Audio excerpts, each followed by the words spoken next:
Não, a gente não vai desistir, a gente não vai abaixar a cabeça para quem ameaça nossa soberania.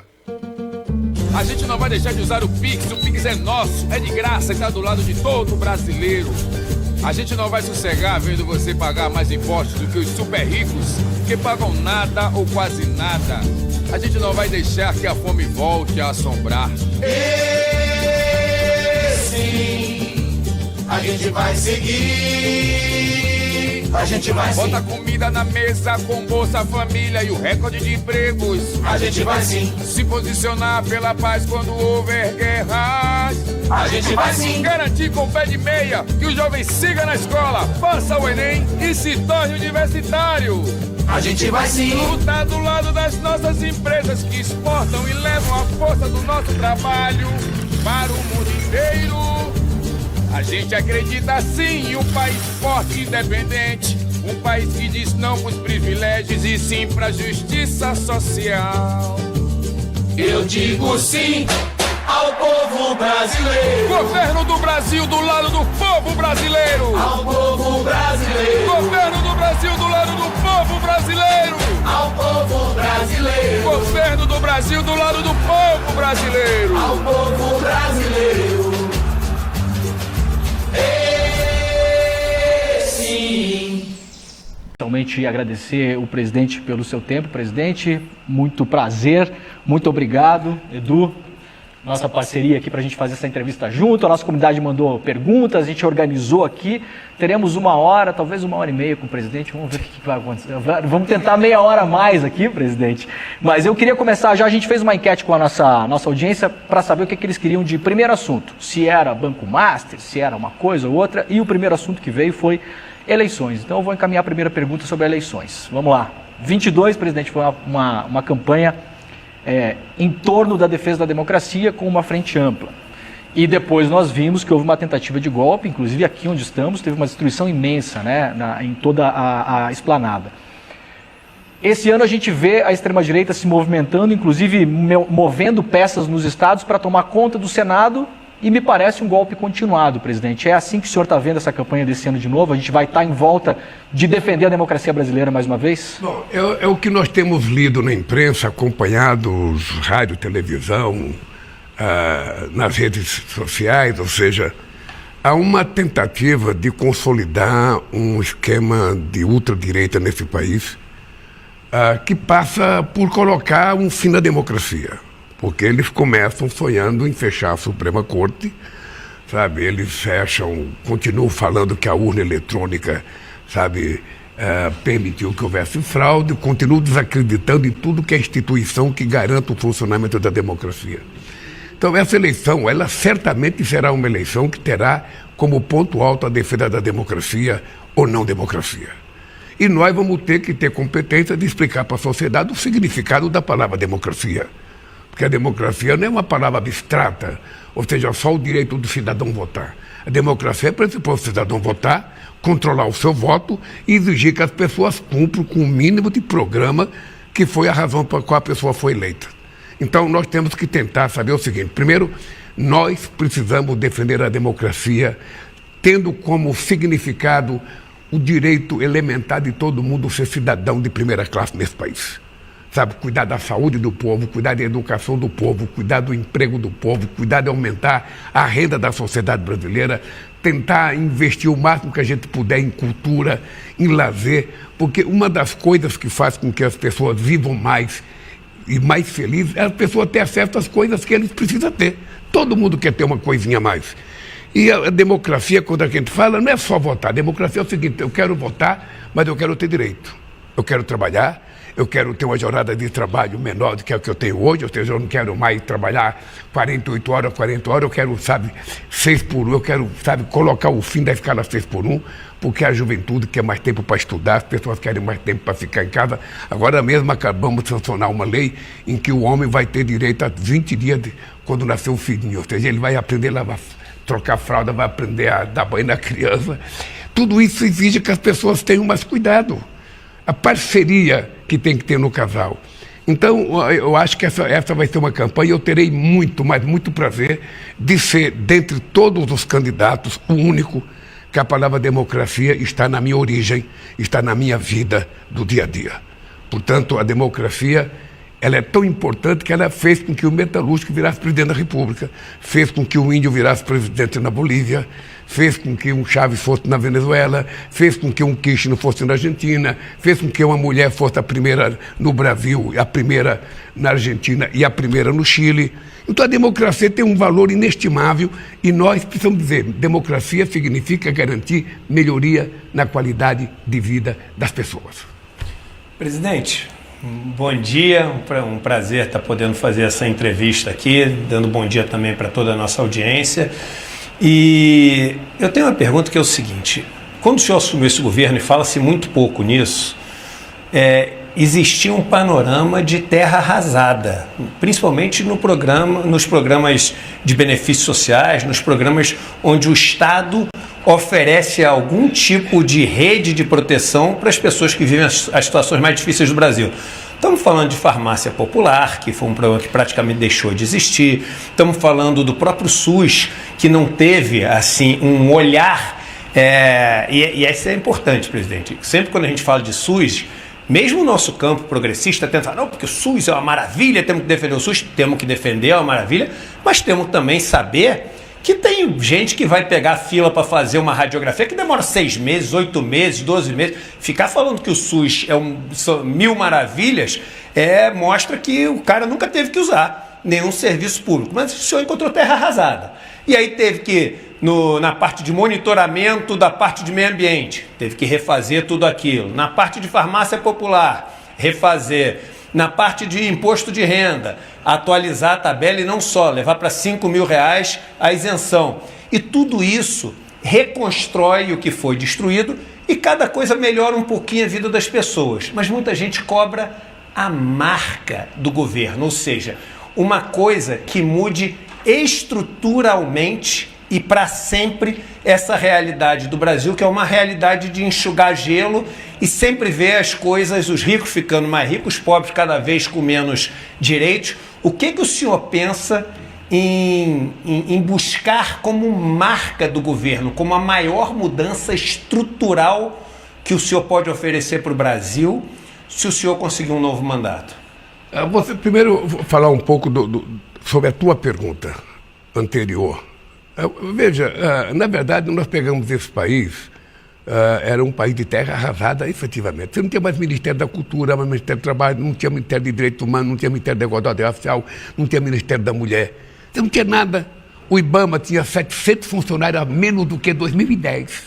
Só para você ter ideia. Então foi um trabalho muito árduo para que a gente reconstruísse. Foram praticamente 2 anos para reconstruir o país. E nós fizemos uma opção. Por isso é que nós criamos o lema União e Reconstrução, porque a gente não queria ficar falando mal do outro governo. Eu ganhei as eleições, eu tenho que governar. Eu não posso ficar só criticando outro governo, eu tenho que fazer as coisas acontecer. E nós fizemos coisas para acontecer demais nesse país. Eu depois, vocês vão receber o material, não vou ficar falando o número aqui, porque o povo nem consegue decorar todo o número que a gente fala. Mas eu vou passar para vocês um material que é importante vocês terem, porque só para você ter uma ideia, nós encontramos entre obras de escola, creche, escolas e, hospitais, quase 6.000 obras paradas.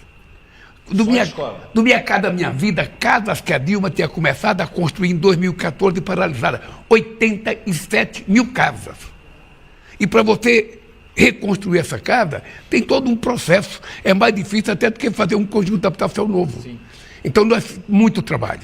E eu disse o seguinte, o ano de 2026 é o ano da colheita. Nós reconstruímos, preparamos a terra, plantamos. Agora, o que eu tenho dito? Para que eu quero um 4º mandato? Para que eu preciso de um 4º mandato? Ou seja, na verdade, eu tenho na cabeça de que é importante que a gente dê um salto de qualidade, porque a gente discute muito os efeitos e não discute a causa. Eu acho que está na hora da gente discutir as causas dos problemas brasileiros para a gente poder mudar. Na educação, nós começamos a mudar. Só para você ter ideia, nós vamos terminar o nosso mandato com 780 institutos federais neste país. Tinha 140 feitos em 500 anos. Ou melhor, do primeiro, em 1909, até 2003, tinha 150. Nós vamos deixar 780, institutos federais. Nós, sozinhos, no nosso governo, Lula e Dilma, no PT, nós fizemos mais universidade, mais campo que toda a história do Brasil. Isso é um legado que vai ficar para o futuro, que começa a aparecer. Hoje eu já começo a encontrar procurador da República, já começo a encontrar advogado-geral da União, já começo a encontrar Defensoria Pública, pessoas que foram beneficiadas com o ProUni e com o FIES. Então isso já está acontecendo. Mas nós precisamos falar que Estado nós queremos daqui para frente. Eu, por exemplo, não quero um Estado em que a gente fique subordinado, quase que sequestrado pelo orçamento secreto. Todo mundo sabe que eu não concordo com o orçamento secreto, 60% do orçamento vai para a mão de deputado e senador. Isso não é correto. Não é correto nem para o Congresso, nem correto para o Executivo. Ou seja, nós temos que executar um orçamento porque a sociedade nos deu um mandato para governar esse país. Não é possível que você não acabe com os penduricários na história desse país. É preciso acabar com a promiscuidade política desse país. Sabe? Os partidos vão ter que compreender que não dá para continuar assim. Não é possível a gente continuar com essa promiscuidade em que, sabe, quase que a verdade não vale mais nada. A verdade não vale, não é levada em conta. Então, por exemplo, vamos pegar o tema segurança pública. O que aconteceu na Constituição de 88? Na Constituição de 88, a gente discutiu a questão da segurança pública. Até lá, então, eram os militares que comandavam a segurança pública nos estados. Nós fizemos uma reforma e colocamos a segurança pública na mão do governo do estado, em que a União praticamente não tem nenhum papel na segurança pública. Ela tem um fundo de 2 bilhões hoje para repassar para os estados e tem a Polícia Federal e a Polícia Rodoviária Federal. E aprovou agora a lei antifacção, já sancionamos eu estou querendo que aprove a PEC, porque eu quero criar um Ministério de Segurança Pública.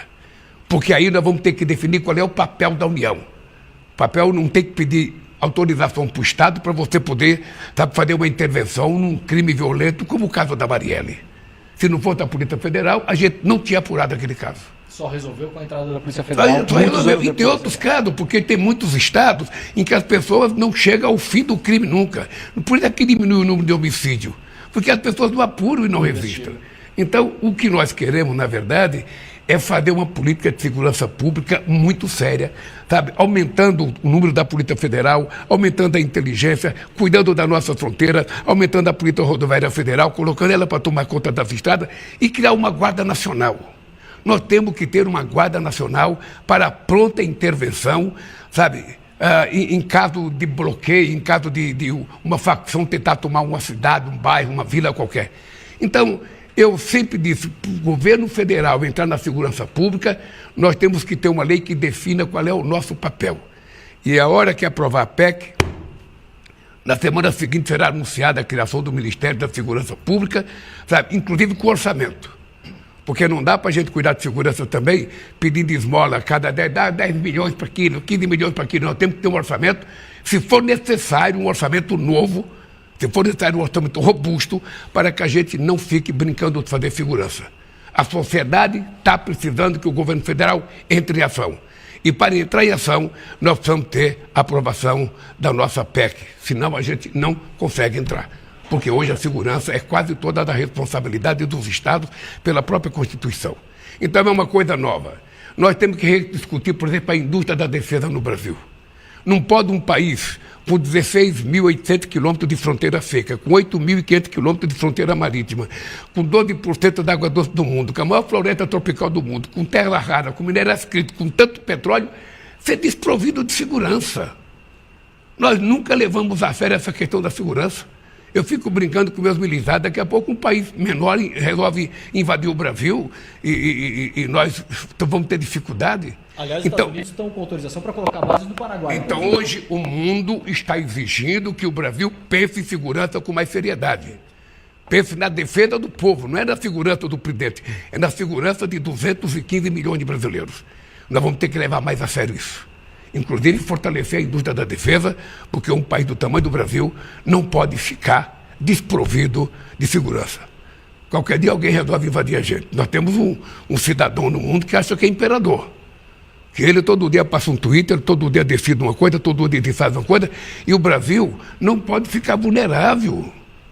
Nós somos um país muito grande, com potencial extraordinário, sobretudo agora que apareceram, sabe, o fenômeno das terras raras, que até então pouca gente conhecia, e as pessoas não sabem que a gente não conseguirá fazer bateria, sabe?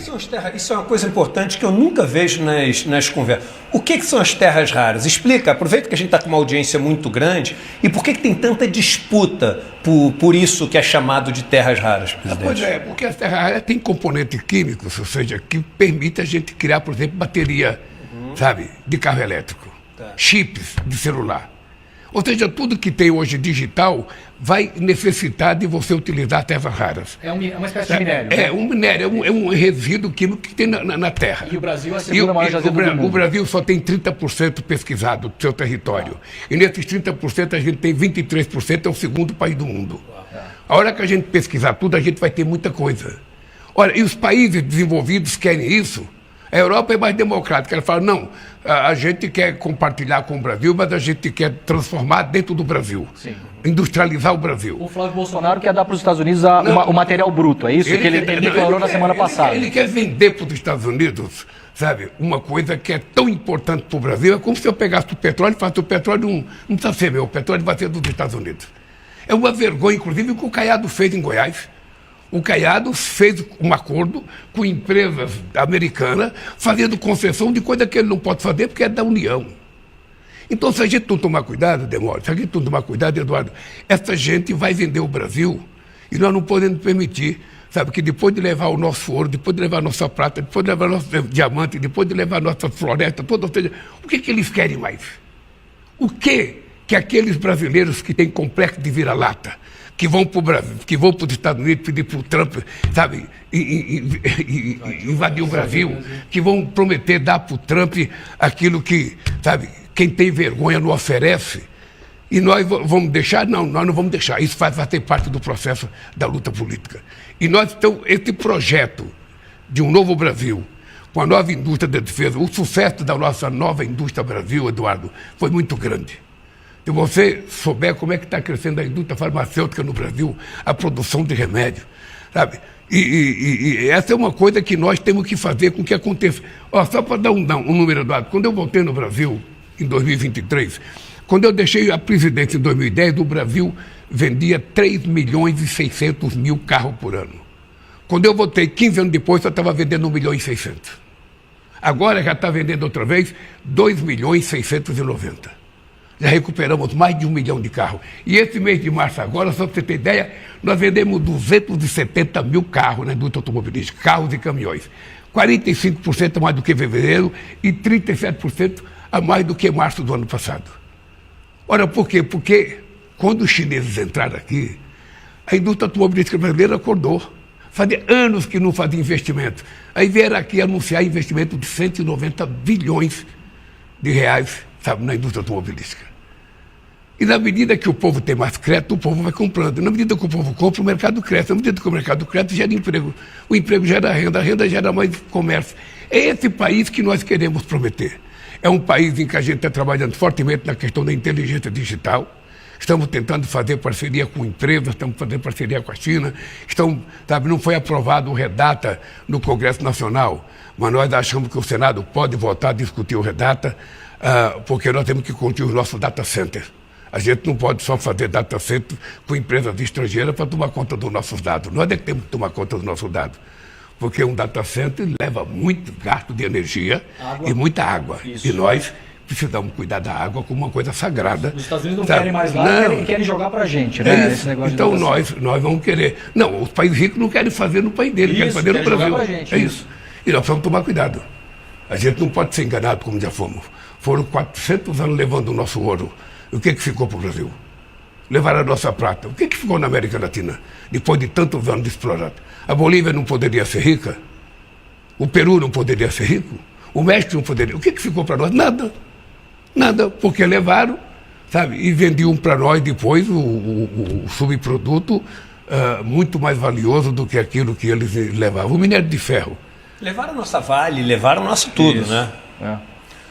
Presidente, até janeiro desse ano, pouca gente acreditava o que aconteceria e aconteceu na Venezuela. Os Estados Unidos sequestraram, vamos usar o verbo correto, né? Sequestraram o Nicolás Maduro, entraram lá, levaram ele para os Estados Unidos. A gente está vendo essa movimentação essa semana com a questão do Irã, e tudo isso vem da mesma pessoa, que é o Donald Trump.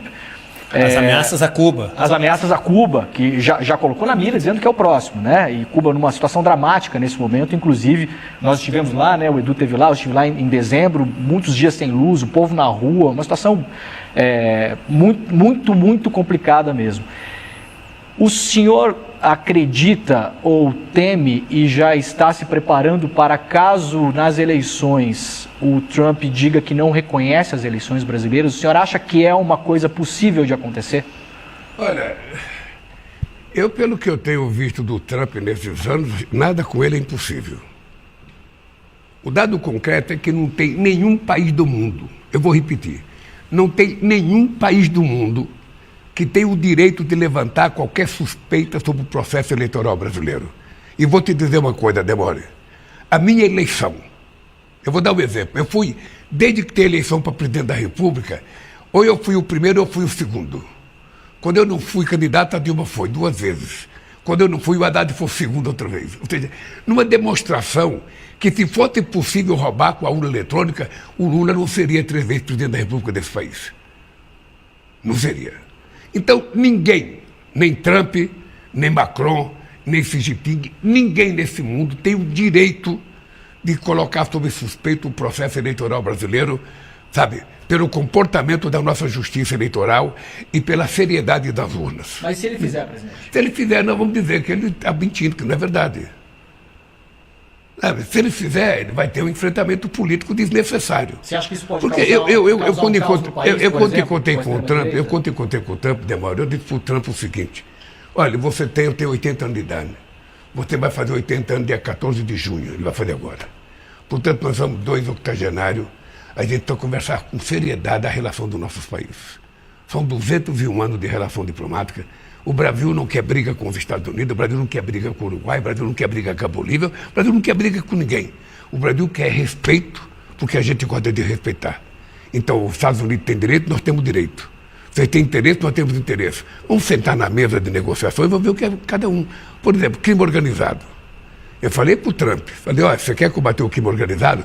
Nós estamos dispostos a combater o crime organizado. Aliás, tem alguns bandidos brasileiros que estão nos Estados Unidos. Até moram em Miami. Mostrei até fotografia da casa para ele e mandei um relatório das pessoas que nós queremos pegar que estão lá. O setor do petróleo, né? Se quiser combater, a nossa Polícia Federal está altamente preparada para isso. A nossa Receita Federal está preparada para isso. E nós estamos dispostos a não jogar fora com discussão inócua com os Estados Unidos o futuro desse país. Então, nós vamos jogar fora. Nós queremos aproveitar essa transição energética, essas coisas de minerais críticos de terra rara e fazer a revolução do século XXI que o Brasil precisa fazer. O Brasil já perdeu muitas oportunidades e nós não vamos perder mais. O Eduardo começou dizendo de política de terra arrasada. Eu, quando entrei aqui em 2003, dizia que o país estava quebrado, que a gente não ia consertar o Brasil devia para o FMI, o Brasil não tinha dinheiro para pagar suas dívidas. Nós não só consertamos o Brasil, controlamos a inflação, a economia passou a crescer, pagamos a nossa dívida e emprestamos 15 bilhões para o FMI e juntamos uma reserva de 270 bilhões de dólares, o que era humanamente impossível. Nenhum cientista político acreditava que a gente pudesse juntar 270 bilhões de dólares. E por que nós tomamos a decisão de juntar? Porque a gente sabia que a reserva em dólar para nós era um colchão de proteção desse país. Sabe? E é esse colchão que nós criamos em 2005 que está sustentando o Brasil até hoje. Que a gente não é tão vulnerável como outros países. Então, nós já provamos que é possível governar esse país. Agora, é mais fácil governar esse país para 35% da população. Se você quiser tornar os pobres invisíveis, se você não quiser enxergar os quilombolas, sabe, os indígenas, se você não quiser enxergar os camponeses, você governa para 35 milhões, vai muito bem. Agora, eu quero saber é governar para 215 milhões. Eu quero saber você governar enxergando os invisíveis, aquelas pessoas que você não vê, aquela pessoa que você só utiliza ela na época das eleições. E é isso que nós fazemos. Eu tenho muito orgulho de dizer o seguinte: se os pesquisadores quiserem pesquisar, eles vão constatar um dia, pode pegar o Brasil de 1889, da Proclamação da República, até o dia de hoje. E veja quantos presidentes na história desse país tiveram preocupação com inclusão social. Você pode pegar. O Getúlio teve com o salário mínimo em 1936, depois o Getúlio teve com a CLT em 1943. Tá? Me diga outro, a não ser nós. A história está aí para pesquisar a vida dos presidentes aqui, tem a galeria dos presidentes, devia colocar o que cada um fez, sabe, para que o povo não veja só a foto. Vê o que ele fez. Porque os pobres nunca foram respeitados nesse país. Nunca. Nunca. Então, uma das coisas que eu digo é o seguinte, olha, se tiver mais um mandato e a gente estruturar esse país, sabe, primeiro tem que ter uma profunda discussão política nesse país. Os partidos não podem continuar sendo assim. Não é possível tanto dinheiro, fundo partidário, fundo eleitoral. Eu, sinceramente, acho que isso levou à promiscuidade política nesse país. Sabe, parecia bom, mas não é bom. Sabe, eu fui defensor do fundo público. Hoje eu vou dizer para você uma coisa, tem gente do meu partido que não gosta que eu fale isso. Mas eu, sinceramente, hoje acho que o fundo partidário, o fundo eleitoral, levou os partidos à promiscuidade. É como se os presidentes dos partidos virassem presidente de banco. Ou seja, cada um quer saber quanto deputado eu vou ter, quanto eu vou eleger, porque aí eu vou ter mais dinheiro. Sabe? E aí você dificulta a eleição de gente nova, de quadros da sociedade, do movimento social, porque uma eleição está muito cara. Se vocês fizerem uma pesquisa e vocês podem fazer isso, que vocês sabem, são inteligentes para isso, vocês vão perceber que um deputado para ser eleito em alguns estados aí vai precisar de 40 milhões de reais. Sem dinheiro não se elege. Não se elege. E isso está na mão do presidente do partido. E aí, está na mão dos partidos políticos no Congresso Nacional.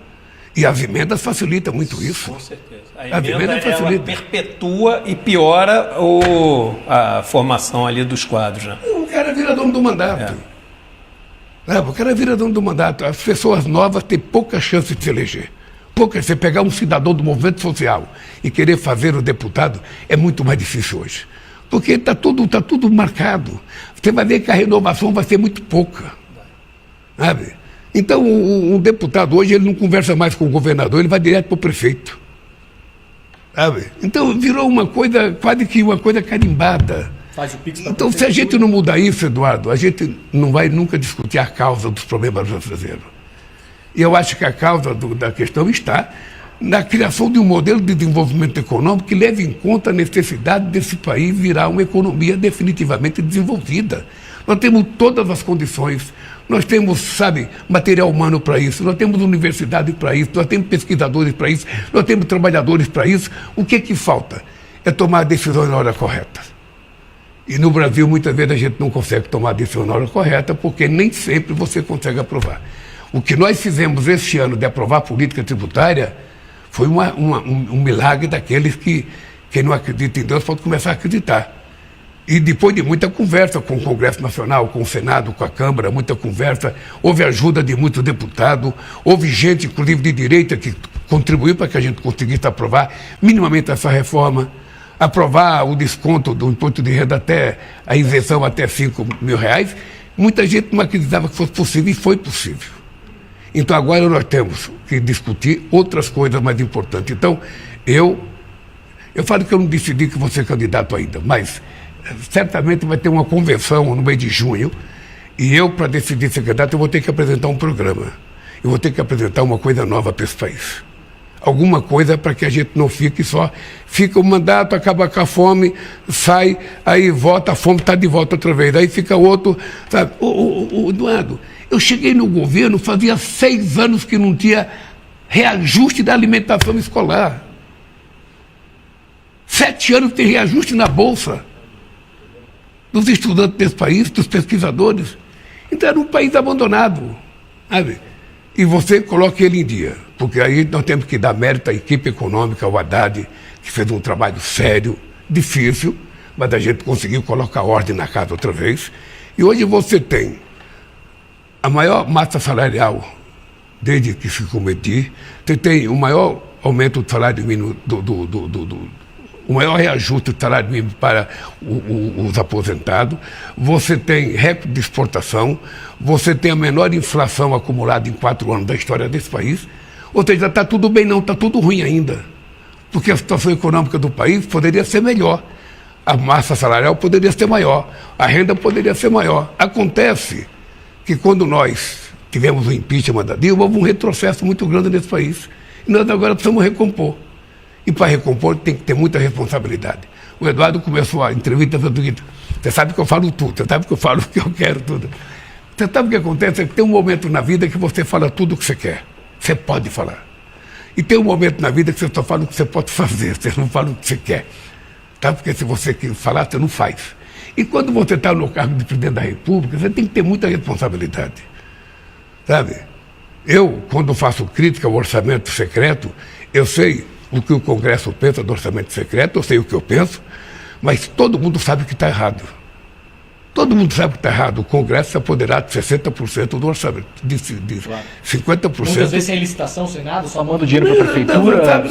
Até está sendo corrigido. O Flávio Dino está tomando medidas corretas. Mas está agora, corrigindo. né, presidente? Até ontem o cara mandava construir ginásio de esporte numa cidade que já tinha ginásio de esporte. O que não é correto é o seguinte: o presidente da República é eleito para dirigir o país e fazer as coisas acontecer.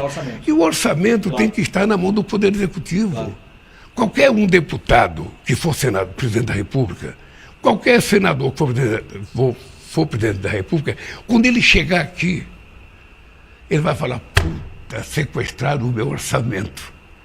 E aí, às vezes, você não tem 10 milhões para uma coisa e você tem que ter 2, 3, 6, 4, 5, 6, 7 bilhões para emenda. Não é correto. É difícil mudar, porque para mudar isso você tem que mudar a correlação de força dentro do Congresso Nacional. Só para pegar o gancho que o presidente deu um gancho aqui, definição sobre candidatura só em junho, então, presidente? Não consideramos Lula pré-candidato nesse momento. Haverá uma definição futura ainda. Deixa eu te falar uma coisa. Todo mundo sabe que dificilmente eu deixarei de ser candidato. Sabe? Porque vai ter uma convenção em junho e nós vamos tentar... O senhor quer? Sabe? Eu quero, não. Eu vou pleitear ao PT a necessidade da gente reconstruir uma aliança política forte para que a gente não permita que os fascistas voltem a governar esse país. Sabe? Esse é o papel que eu tenho para jogar agora. Perfeito. Sabe? E tenho o quê? Qual é a vantagem que eu tenho? Eu tenho um acúmulo de experiência que ninguém tem nesse país. Não tem nenhum político que tenha a experiência que eu tenho nesse país. Sabe, eu digo sempre, essa é a vantagem de ser longevo, é que você adquire experiência. Então, eu tenho muita experiência e de viver muitas coisas difíceis. Eu vivi a crise de 2008. Não foi uma crise fácil quando teve o subprime nos Estados Unidos. E eu disse aqui no Brasil vai ter uma marolinha. Vai ser o último país a receber a crise e vai ser o primeiro a sair. E aconteceu isso. E terminou o mandato com a economia crescendo de 7,5%. Hoje eu estou com uma preocupação, que você deve saber, Eduardo. Eu estou com preocupação com o endividamento do povo brasileiro. Sabe? Uma das razões do endividamento é que o povo ganha pouco. Então, se ele ganha pouco, ele fica com dívida mais rápido. Mas a outra que a gente tem é a necessidade do povo ter acesso às coisas que são oferecidas.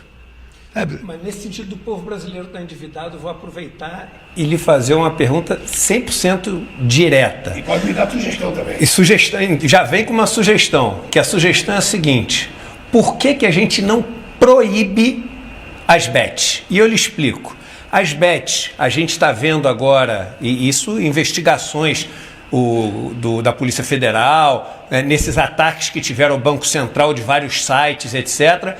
Esses sites todos financiados pelas bets. A gente vê parlamentares, ministros do Supremo, pessoas do Judiciário viajando em jatinhos de bets, etc. No mundo inteiro, eles são grandes financiadores da extrema-direita. Boa parte da população brasileira está, hoje em dia, devendo por causa das bets. Estamos falando de 20%, 30%. E um problema maior, as mulheres que não eram envolvidas com a questão das bets, passaram mais de 40% dos apostadores hoje são mulheres, que são quem recebe os benefícios sociais. Não é nem um cassino, porque se fosse um cassino, você ainda podia falar, tem um garçom trabalhando, construir o prédio. É digital, é ficar apertando o botão. Eu desafio uma pessoa a falar uma coisa de boa, uma só coisa de boa, que as bets traem. Por que trazem para o país? Por que a gente não proíbe de uma vez por todas as bets?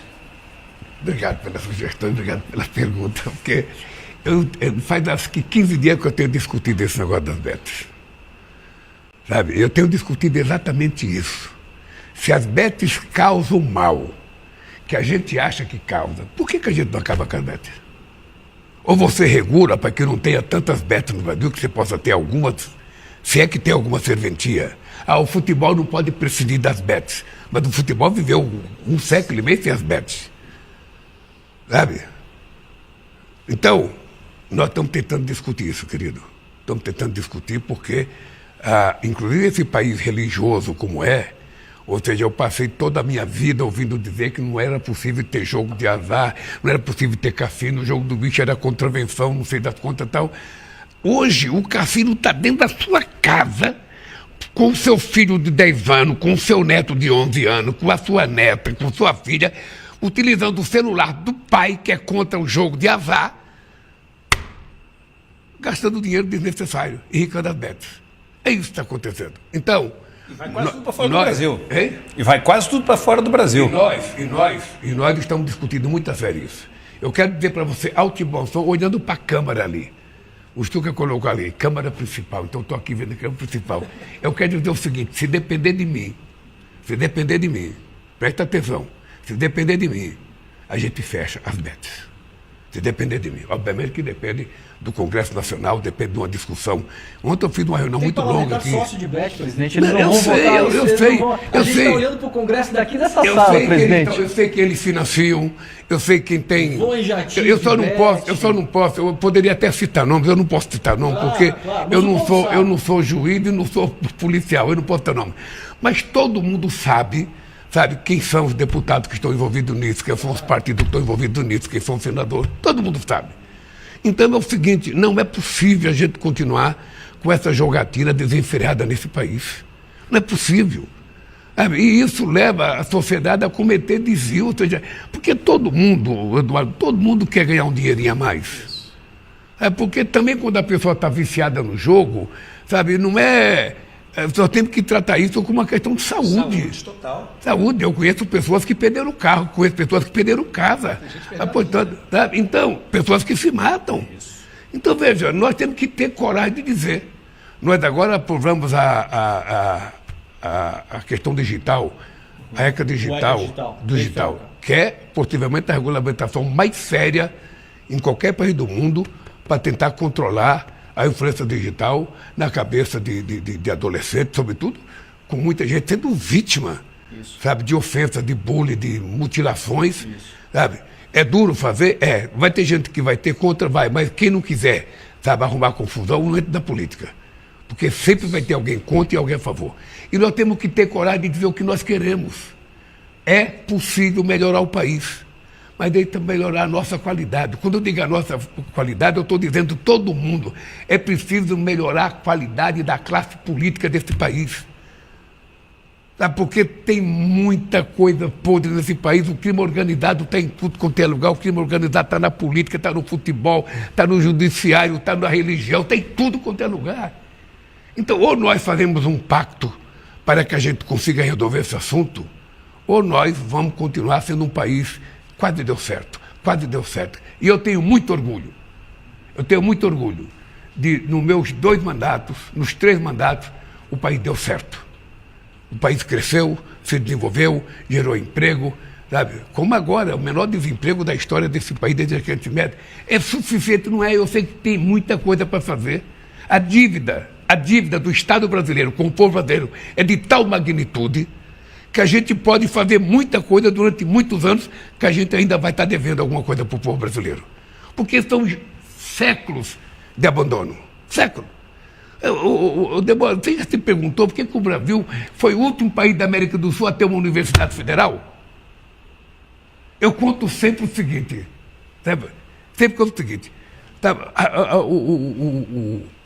a República Dominicana foi descoberta em 1492. Em 1532 já tinha a sua primeira universidade, em Santo Domingo. A do Brasil, que foi descoberta em 1500, a primeira foi só em 1920. 420 anos. Por que demorou tanto tempo para o Brasil, ter uma universidade federal?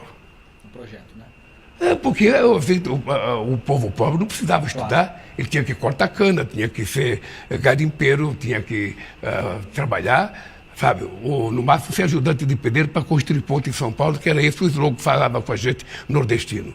Não, e as pessoas hoje têm valor, as pessoas querem estudar, as pessoas querem viver bem, as pessoas querem passear, as pessoas querem ter acesso às informações, as pessoas querem usar isso aqui, que isso aqui de vez em quando prejudica também as pessoas, porque as pessoas estão virando algoritmo. Você que é especialista nisso, Eduardo, as pessoas estão virando algoritmo. O sentimento está saindo de dentro das pessoas. A solidariedade, a fraternidade está desaparecendo. Ou seja, você, para contar uma mentira, você não tem que explicar a mentira. Agora, para explicar que não é verdade, você tem que explicar. E aí é que a mentira vai ganhando corpo, facilidade. Vocês devem sofrer isso, sabe, com essa televisão de vocês aí, muitos ataques, muitas mentiras, e a gente tem que ter paciência. Eu aprendi uma coisa, Eduardo, que é o seguinte: eu não tomo decisão com 39 graus de febre. Não existe nada que me obrigue a tomar decisão agora. Eu tenho que pensar. Eu sempre converso com uma pessoa, com outra pessoa, pergunto para um, pergunto para outro, porque eu sou daquela parte da humanidade que não sabe tudo. Às vezes eu não sei quase nada. E pelo fato de eu não saber quase nada, eu gosto muito de perguntar. Eu gosto muito de ouvir opiniões. E tudo que eu faço, você pode ter certeza que tem várias opiniões ajudando que eu tome a posição mais correta. É assim que eu aprendi a fazer política, é assim que eu faço política, e é por isso que meus mandatos vão dando certo. Eu vejo editoriais criticando o governo, porque o governo não tem proposta, porque o governo não tem... Ou seja, é o seguinte: quem é que já teve mais proposta do que nós nesse país? Então eu tenho orgulho. Quem é que mais demarcou terra indígena? Foi o Lula. Quem é que mais demarcou terra quilombola? Foi o Lula. Quem é que mais fez reservas, sabe, de área de reserva? Foi no governo do PT. Quem é que mais diminuiu as queimadas, o desmatamento? Fomos nós. Ou seja, isso é a base para a gente dar um salto de qualidade e reconstruir o Brasil. Tá? Você não vai fazer isso sem você investir numa coisa chamada educação que vocês tiveram. E quando eu digo para as pessoas, quando eu tenho obsessão pela educação, não é só porque eu não tive educação, é porque eu acho que sem educação a gente não vai a lugar nenhum. A educação, ela não faz da pessoa ser inteligente. A pessoa inteligente, sabe, já de berço. A educação dá conhecimento para ela. Sabe, se juntar a inteligência com o conhecimento que tem, a pessoa fica super bem exaltada. Sabe, quem sabe vira um Demório, quem sabe vira um Eduardo Moreira, sabe, quem sabe vira um Sidônio, vira um Stucker. Mas o dado concreto é esse. A minha obsessão é que eu acredito que esse país está certo. Aí entra na questão internacional. O mundo hoje... Eu escrevi um artigo esses dias que foi publicado na França, publicado na Rússia, publicado na China, e foi publicado nos Estados Unidos e na Inglaterra, tentando fazer uma pergunta: para que serve o Conselho de Segurança da ONU? O Conselho de Segurança foi criado em 1945 para que os 5 membros poderosos, vencedores da Segunda Guerra Mundial, mantivessem o mundo em paz. Quem é que faz guerra hoje? São os 5 países que são responsáveis pela manutenção da paz. Eu lembro que em 2022 em 2002 eu estava eleito presidente, o Bush me chamou para ir aos Estados Unidos. E ele queria que o Brasil participasse da guerra do Iraque. A obsessão dele de matar o terrorista, de matar tal. E ele falou: presidente Lula, se o Brasil entrar na guerra contra o Iraque, o Brasil vai ajudar a reconstruir o Iraque. Eu falei: mas presidente, veja, eu moro a 14 mil quilômetros de distância do Iraque. Eu não conheço Saddam Hussein. Ele nunca fez nada para mim. Eu vou destruir o que está construído para reconstruir? Não, essa guerra não me serve.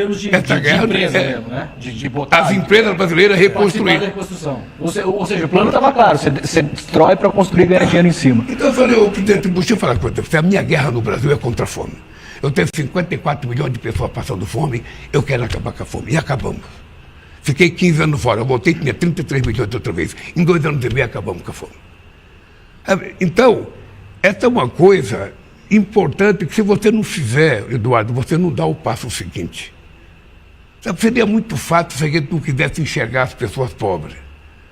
Seria muito fácil se você desse. Você conhece, você já visitou acampamento, já visitou. É muito fácil não querer enxergar aquelas pessoas. Estão longe, têm dificuldade de fazer manifestação. Os pobres não vêm aqui em Brasília fazer passeata. Ou seja, mas é você que tem que ir lá, porque se você não pensar com o coração, você não cuida dessas pessoas. Não cuida, não vem ninguém aqui no gabinete pedir para você cuidar dos pobres. As pessoas vêm pedir dinheiro para os ricos. Liberar dinheiro não sei para quem, liberar dinheiro não sei para quem, sabe? Contra aumento de imposto. As pessoas não discutem o que a gente faz com o imposto que a gente arrecada. São quase 400 bilhões de reais em política de inclusão social. Então, eu tenho muito orgulho do que nós estamos fazendo e isso vai aparecer na campanha. Vai aparecer na campanha. Eu quero que o povo saiba, depois o povo decide. O povo é soberano. A única coisa que eu posso dizer é o seguinte: no meu mandato, quem ganhar as eleições toma posse. O senhor passa a faixa, inclusive, toma né? E eu, pode ser o meu maior inimigo. Se ele for eleito democraticamente, eu estaria aqui para colocar a faixa nele. Sabe? É isso. Porque se nós não fizermos esse comportamento civilizado, a gente não leva as pessoas a ser civilizadas. O mundo está muito nervoso, está muito irritado, as pessoas estão muito, sabe, intolerantes. Uma vez eu vi uma notícia, um cara xingou o Chico Buarque num restaurante. Eu falei, puta, que país que a gente está, um cara que tem coragem de xingar o Chico Buarque num restaurante, esse cara deve ser um Hitler, sabe? Porque um ser humano normal jamais faria isso, até pelo... Vamos supor que ele não gostasse do Chico. Mas se você não respeitar a figura do Chico, se você não respeitar o gênio que ele é, e você pode ofender ele, ofender o Gilberto Gil, ofender o Caetano Veloso, ofender as pessoas mais importantes que nós temos. Ô cara, eu fui no enterro do Pelé. Não tinha um jogador famoso no enterro do Pelé. Olha só. Tinha um jogador famoso. Não tinha um da seleção brasileira. Por que você acha isso, realmente? É? Por quê? É porque o Pelé não quer dizer nada para eles. Essa meninada, sabe, que joga 10% do que joga o Pelé e ganha 100 vezes mais do que ganhou o Pelé. Eu lembro que o Pelé, no auge dele, cara, no auge do Pelé, no auge, 62, 63, sabe? Quando até eu, corintiano, ia ver o Santos jogar para ver o Pelé jogar. É verdade, eu ia ver o Pelé ganhar do Corinthians, porque eu queria ver o time do Santos jogar. Puta, esse cara tinha... Sabe qual era o patrimônio dele, Eduardo? Um depósito de material de construção em Santos. E ele tinha como sócio um tal de Pepe Gordo que roubou ele. O maior jogador que o planeta já conheceu. Um moleque desse, sabe, com 20 anos de idade, com 18 anos, já ganha mais do que o Pelé ganhou. E aí, se você não cuidar da formação da cabeça dessa pessoa, você pode formar um bom jogador, mas você não forma um bom cidadão. Um cara que reconhece o valor de uma nação, de uma pátria. Sabe, o cara que conhece o valor da sua bandeira. Então, essas coisas é que eu fico pensando, quando é que a gente vai fazer com que esse mundo volte a ser um mundo minimamente civilizado? Quando o senhor fala de cuidar, ontem aconteceu uma coisa, eu fiquei muito chocado com o que aconteceu e, para mim, eu vi aquilo como uma alegoria do que o mundo está se tornando. Estava vindo aqui para Brasília, né? A nossa entrevista aqui cedo, então eu tive que vir ontem à noite. E aí a companhia aérea chamou todas as pessoas que iam embarcar no avião para as diversas filas, tem diversos grupos. E o primeiro grupo sempre é o prioridades por lei. São mulheres grávidas, são pessoas muito idosas, algumas pessoas com deficiência. E tinham todas essas, era uma fila bem grande de pessoas que eram prioridades por lei. E tinha a fila dos clientes black, que não são os clientes negros, porque esses vão na última fila normalmente, mas pelo menos andam de avião hoje em dia, porque não andavam antes. É o cliente cartão black, que são os ricos, os clientes que pagam a tarifa mais cara. Pela primeira vez na vida, eu vi a empresa chamando os clientes black antes dos clientes prioridades por lei. Aí eu parei para pensar e até falei, poxa, moça, isso está errado. Está escrito prioridade por lei. Que prioridade é essa que vem em segundo lugar? Se vem em segundo lugar, não é prioridade. E, principalmente, onde é que está a preocupação com as pessoas? É um senhor de 80 anos, de 90 anos, é uma mulher grávida, outra com um filho no colo. E aí eu falei, esse é um mundo onde o dinheiro vem antes da lei. E a gente está vivendo um momento no Brasil onde essa questão da corrupção veio muito à tona por causa dessa questão do Banco Master, que é um escândalo. Ô, presidente, imagina gastar 900 milhões de reais em festas e viagens num golpe, com várias figuras famosas envolvidas.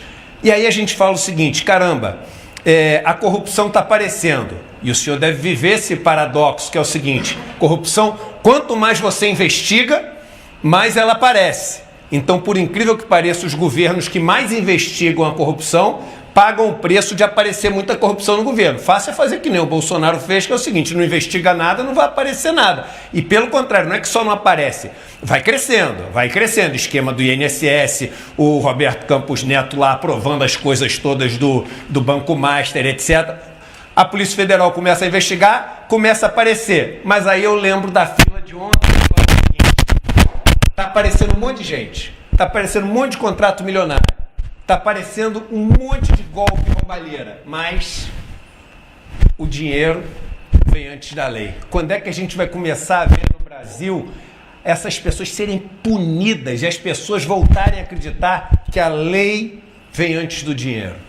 Eduardo, ontem completou 8 anos que eu fui preso. E para mim é uma data muito significativa porque eu tomei uma decisão de ir para a Polícia Federal para me entregar quando eu poderia ter saído do Brasil, quando eu poderia ter ido para uma embaixada. E eu tomei a decisão porque eu disse, só eu sei a verdade. Eu e Deus. Então, se eu sair do Brasil, eu vou aparecer com uma cara de foragido, sabe? Eu vou gerar desconfiança, eu vou me entregar porque eu quero provar quem são as pessoas que estão me condenando. E fiquei 580 dias lá. Nem os meus acusadores nunca colocaram uma palavra de erro que eu tinha feito da sentença. O meu crime foi um ato indeterminado, que até hoje eu não sei o que é isso. Pois bem, está cheio de gente que todo mundo sabe que cometeu crime e essa gente não vai preso. Porque o cara que tem muito dinheiro para pagar um advogado, ele vai protelando. E também o Poder Judiciário nem sempre age com a correção que precisaria agir. Então, vejam, quando uma empresa age como uma empresa dessa age, é porque ela está botando fé na impunidade. Ela fala, não, eu estou cuidando dos ricos, ninguém vai se importar comigo aqui, os pobres ficam aí. Não. Pois você vai saber, eu vou descobrir, se eu não quer falar essa empresa, eu vou descobrir quem é essa empresa, sabe? E o Ministério da Cidade, e o Ministério do Porto e Aeroporto e a ANAC vão ter que cuidar e colocar uma placa muito grande. Primeiro são essas pessoas, segundo essas pessoas. Quem tiver mais saudável, que tiver, sabe, comido bem, almoçado bem, jantado bem, pode ficar um pouquinho na fila. Os desvalidos é que tem que pegar o lugar, o primeiro lugar.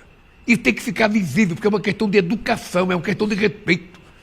Mesmo quando você não tinha lei, a sociedade era mais civilizada. Só passa na frente, senhor, por favor. Eu estou no tempo em que você entrava no ônibus, entrava uma mulher, qualquer que fosse a mulher, podia ser nova, velha, gorda, magra, você dava um lugar para ela. Era uma questão de respeito, entrava um velhinho, você dava um lugar para ele. Hoje, se pudesse, você disputa a vaga com a mulher e senta no lugar dela.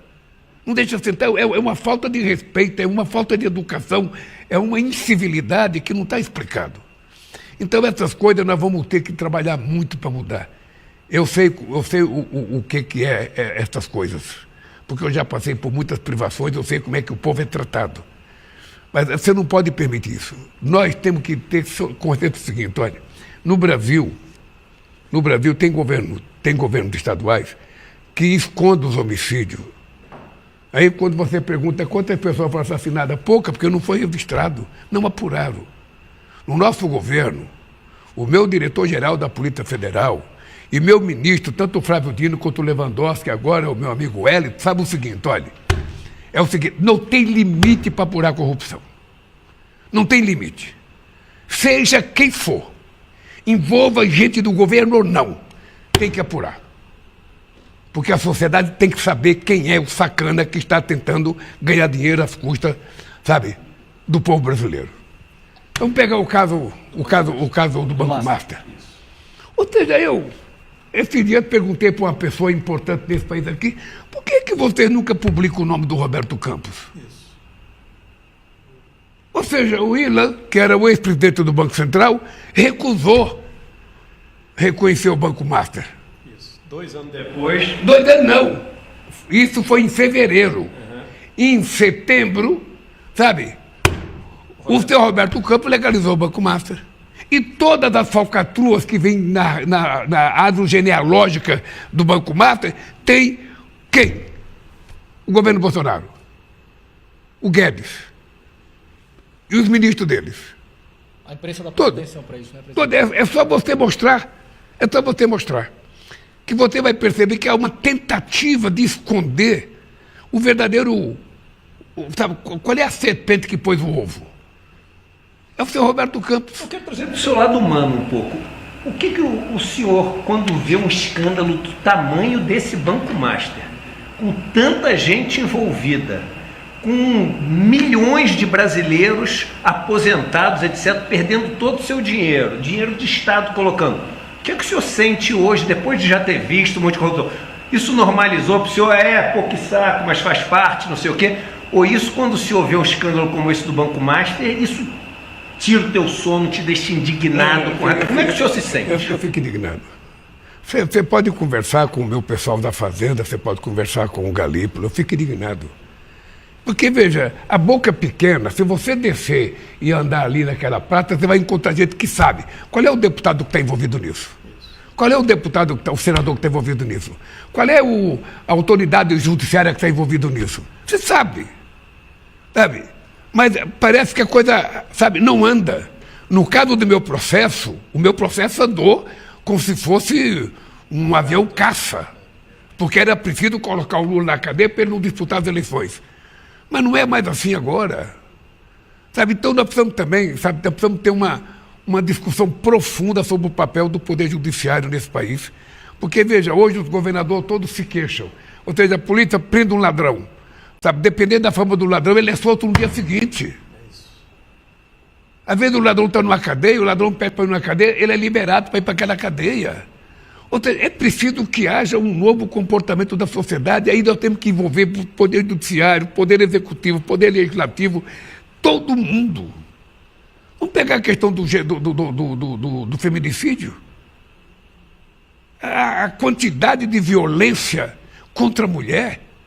Aí o cara acha normal, aquele brutamonte no elevador, dá uns 60 socos na cara da mulher, ele acha que é ser humano. Aquela moça arrastada que teve as pernas amputadas e depois veio a falecer também, né? Eu digo a mãe dela, rapaz. A moça ia voltando para casa do trabalho, o cara acha que tem o direito de dizer, não aceitar um não. Você sabe que essa coisa é um negócio tão podre. Quando eu era mais jovem, você ia num baile, tinha um negócio assim, você ia tirar uma moça para dançar, se ela não quisesse dançar com você, ela não podia dançar com outro, naquela mesma seleção. Ela tinha que esperar a seleção, porque se ela dançasse com outro, o cara que foi recusado ia brigar com o cara que estava dançando com ela. Veja o machismo impregnado na nossa cultura, no nosso DNA. Por isso é que eu fiz o pacto aqui, tentando mostrar, nós temos que educar os homens, porque quem é violento é o homem. É o homem que bate na mulher. Você não tem histórico da mulher batendo no homem. Até porque ele teria vergonha de apanhar da mulher. Você não tem esse histórico. Mas o histórico é do homem bater na mulher. O homem acha, sabe, que a mulher não pode chegar à tarde, que a mulher não pode ir comer uma pizza com a amiga, que a mulher não pode ir tomar uma cerveja, que a mulher não pode chegar. Se ele chegar, a mulher não estiver em casa, ele já vai brigar com ela. Se o almoço não estiver pronto, a gente ele vai brigar com ela. É como se ele fosse dono, proprietário. Sabe? Então nós temos que nos educar. E aí, Eduardo, eu vou seguir, nós temos que começar da creche à universidade. Educar o ser humano homem, para ele saber que ele não é dono da fêmea, ele não é dono da mulher. Ele pode ser, no máximo, um parceiro, se ela quiser, porque ele trata ela bem. Sabe? E aí criar consciência na mulher também, que ela não é obrigada a viver com alguém que ela não gosta por dependência financeira. Por isso que eu aposto muito na educação da mulher. Se ela tiver uma profissão, se ela tiver no mercado de trabalho, ganhando o salário dela, se o cara se meter a besta, ela manda o cara para fora de casa. Então, eu vou te dar um número aqui, Eduardo. Em 4 anos, no governo Bolsonaro, a Polícia Federal fez 6.500 operações. no nosso governo, sabe, até agora foi feito 10.002 operações. Sendo que a maioria do governo Bolsonaro, eu lembro muito bem, era contra tráfico de drogas. Não era corrupção na política. Porque agora é o seguinte, agora é palavra de ordem, tá? A Polícia Federal tem independência na sua ação, sabe? E a gente não se mete na apuração, não. Quem tem que investigar é o seguinte, sabe? O que eu digo para os delegados, não mintam, não façam pirotecnia, porque quando vocês acusam uma pessoa publicamente sem prova, vocês destroem a vida da pessoa. A pasta não volta então para é preciso dentro. ter respeito. Eu fiz uma reunião aqui nessa sala que eu estou dando a entrevista com 27 superintendentes. Eu disse para eles, olha, vocês têm independência para vocês trabalhar e vocês sabem que não é meu primeiro mandato como presidente. Agora, a única coisa que eu peço para vocês é o respeito. Respeito ao ser humano. Se vocês desconfiam, primeiro apure. Quando apurar, divulguem. Porque se vocês divulgarem e se apurar, vocês estão jogando a família no lixo, vocês estão jogando o filho no lixo. Vocês não sabem o que acontece com a família, uma criança na escola. O senhor está falando da questão de vazamentos de informações da Polícia Federal. Vazamento de informação, não é nem vazamento. Vazamento a gente fala porque é um termo... Claro. É direcionado. De tentar proteger o canalha que deu a notícia porque queria dar. O senhor acha que vão ser... O que vai acontecer com as pessoas responsáveis pelo caso Maistra? O que você acha que daqui a 2 anos, quando a gente estiver conversando, a gente vai estar falando sobre essas pessoas, falando que elas estão soltas, ficaram um tempinho... Ou você acha que a gente vai ter uma punição exemplar? Olha, eu acho que vão ter que ter uma punição exemplar. Eu acho. Você não pode permitir que... Independente de quem for. Não, independente de quem for, cara. Independente de quem for. Se tiver governador envolvido, se tiver prefeito envolvido, se tiver deputado envolvido, se tiver senador, se tiver presidente da República, se tiver... Quem tiver envolvido tem que pagar o preço. Senão a gente não educa a sociedade de que ser honesto é obrigação. Ser desonesto é um desvio. Então, se a gente não criar essa cultura, onde é que a gente vai parar? Nós não vamos parar nunca, cara. Então, olha, às vezes eu fico um pouco desanimado, porque você trabalha, você luta, o cara levanta 5 horas da manhã para ir para o trabalho, trabalha o mês inteiro, recebe 2 contos e 500, sabe? E depois ele vê no jornal tanta gente roubando, tanta gente pegando dinheiro, tanta gente... Vai explicar para o motorista de Uber e aí, que está tudo certo. E aí, Eduardo, às vezes eu fico meio irritado, porque nós descobrimos o caso da Previdência Social. Foi a Polícia Federal e a Controladoria Geral da República que descobriu aquele caso. A fraude do INSS. A fraude. Esse dinheiro foi devolvido? Eu era favorável que o PT fizesse a CPI. Porque se a gente não fizesse, eles fizeram. Eles começam a inventar. Nem o nome deles, que era autoridade na época, foi convidada. Aparece o nome do jornal. Eles tentaram fazer uma briga política, porque são 2 candidatos a senador, o relator e o presidente. E tentaram envolver todo mundo do nosso lado. Sabe? O Banco Master. Eu também acho o seguinte, cara, se tiver que ter o CPI, que tenha. Que traga o senhor Roberto Campos para prestar um depoimento. Que traga os diretores dele, que traga o pessoal do Vocaro todo, traga. Sabe? Prestar um depoimento com testemunha. Ele jurando não mentir, porque a delação...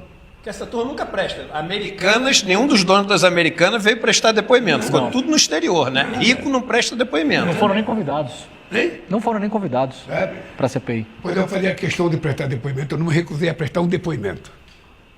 Polícia Federal me intimava, eu vim aqui prestar depoimento.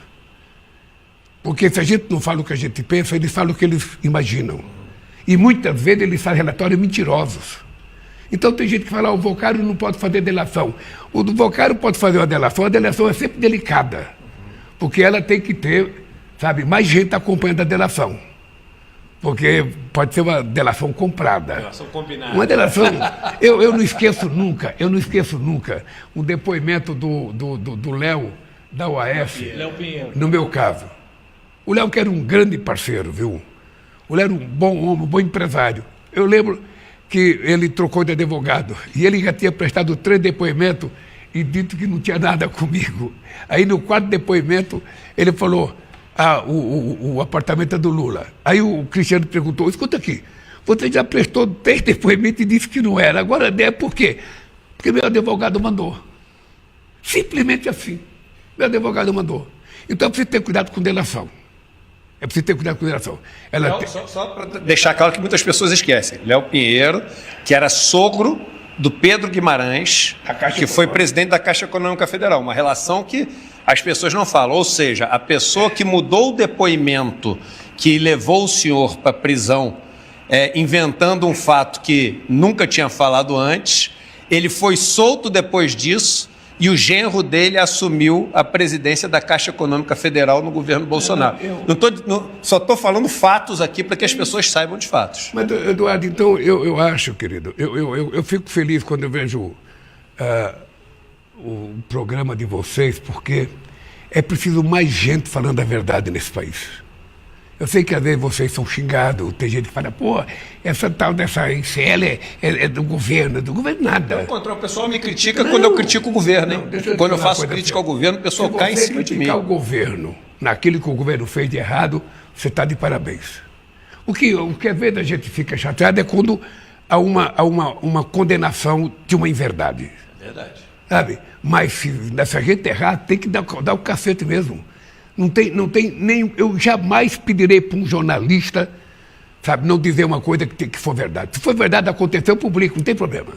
Não invente, mas publica. Vou dizer aqui, nenhuma pergunta aqui foi combinada. Zero. E eu estou falando isso porque em várias entrevistas que eu fiz com autoridades até hoje, eles só aceitam fazer a entrevista se mandar antes as perguntas. Nenhuma pergunta que a gente está fazendo para o senhor aqui foi combinada antes. Eu tenho dito para todo mundo que eu dou entrevista aqui, todo mundo fica, olha, a entrevista é sua, você não tem censura, não tem pergunta difícil. Você pergunta, se eu tiver competente eu respondo, se eu não tiver eu não respondo. Tá? Porque é o seguinte, nós estamos no ano da verdade, esse país esse ano tem que ser o ano da verdade. Ou seja, mentir é proibido. Inventar candidato para contar mentira, sabe, não vai dar certo nesse país.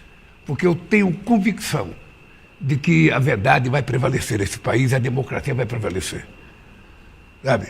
E uma coisa importante é o seguinte, sabe, você pega a primeira fase do Banco Master, na verdade o banco já foi fechado, correto? O banco já foi fechado. O Vocaro está preso. Mas não foi resolvido tudo ainda, porque é preciso saber nessa árvore genealógica, sabe, do Banco Master, quem está tudo envolvido. É isso. Inclusive, se alguém mandava no Vocaro, né, presidente? Porque talvez não seja ele o cabeça dessa história, né? Dizem que tem gente que mandava no Vocaro. Então.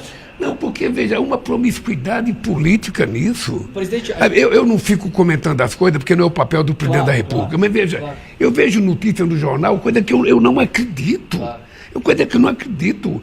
Sabe, a cara trazendo mulher da Suíça, da Suécia, nego fazendo orgia, sabe, nego pegando avião e, sabe, é um escárnio tão grande, tão grande, sabe, que isso não prejudica apenas as pessoas que participaram disso, prejudica a sociedade brasileira como um todo. A credibilidade no país como um todo, é isso mesmo. Então, presidente, e é difícil. E todo mundo sabe que se você chegar numa rodinha no bar de noite e for jantar, e você sentar perto de qualquer pessoa de terno e gravata, ele vai saber, não, fulano de tal estava envolvido, fulano de tal estava envolvido. Exato. Os nomes estão aí, né? Presidente, a gente está sentado aqui numa sala e, olhando pela janela, a gente vê o prédio, né, do Supremo Tribunal Federal. Como o senhor vê, como o senhor falou, o envolvimento das pessoas no caso Master, cada uma tem um envolvimento específico, né? A gente sempre fala que o fulano lá não é igual ao ministro, quer dizer, cada um tem o seu papel nessa história. E a Polícia Federal vai ter que individualizar, caso haja, os crimes de cada um. Em termos de institucionais, mesmo que não haja nenhuma relação criminosa entre o Banco Master, Vocaro e até ministros do Supremo, como o senhor vê essa relação de voos em jatinho, de parcerias de escritórios de advocacia com os ministros? O senhor acha que isso prejudica a imagem de um Supremo que saiu muito fortalecido na defesa da democracia na questão do golpe de Estado, por exemplo? Prejudica a imagem, prejudica. Olha, obviamente que o companheiro Alexandre de Moraes sabe que prejudica a imagem. Veja, porque é muito simples, você pode ter uma coisa que é legal, mas nas circunstâncias que acontecem aos olhos do povo, o povo trata como se fosse uma coisa imoral. E num ano político em que as pessoas vão tratar de dar muito destaque para isso. Veja, eu disse com o companheiro Alexandre de Moraes, eu vou dizer para vocês exatamente o que eu disse para ele. Tá? É o seguinte, você construiu uma biografia histórica nesse país com o julgamento do 8 de janeiro. Tá? Não permita que esse caso do Vocaro jogue fora a tua biografia. Sabe? Primeiro porque você não estava advogando no seu escritório há quase 15 anos. Porque você foi secretário da Justiça, você foi ministro do Temer, você estava fora. Sabe?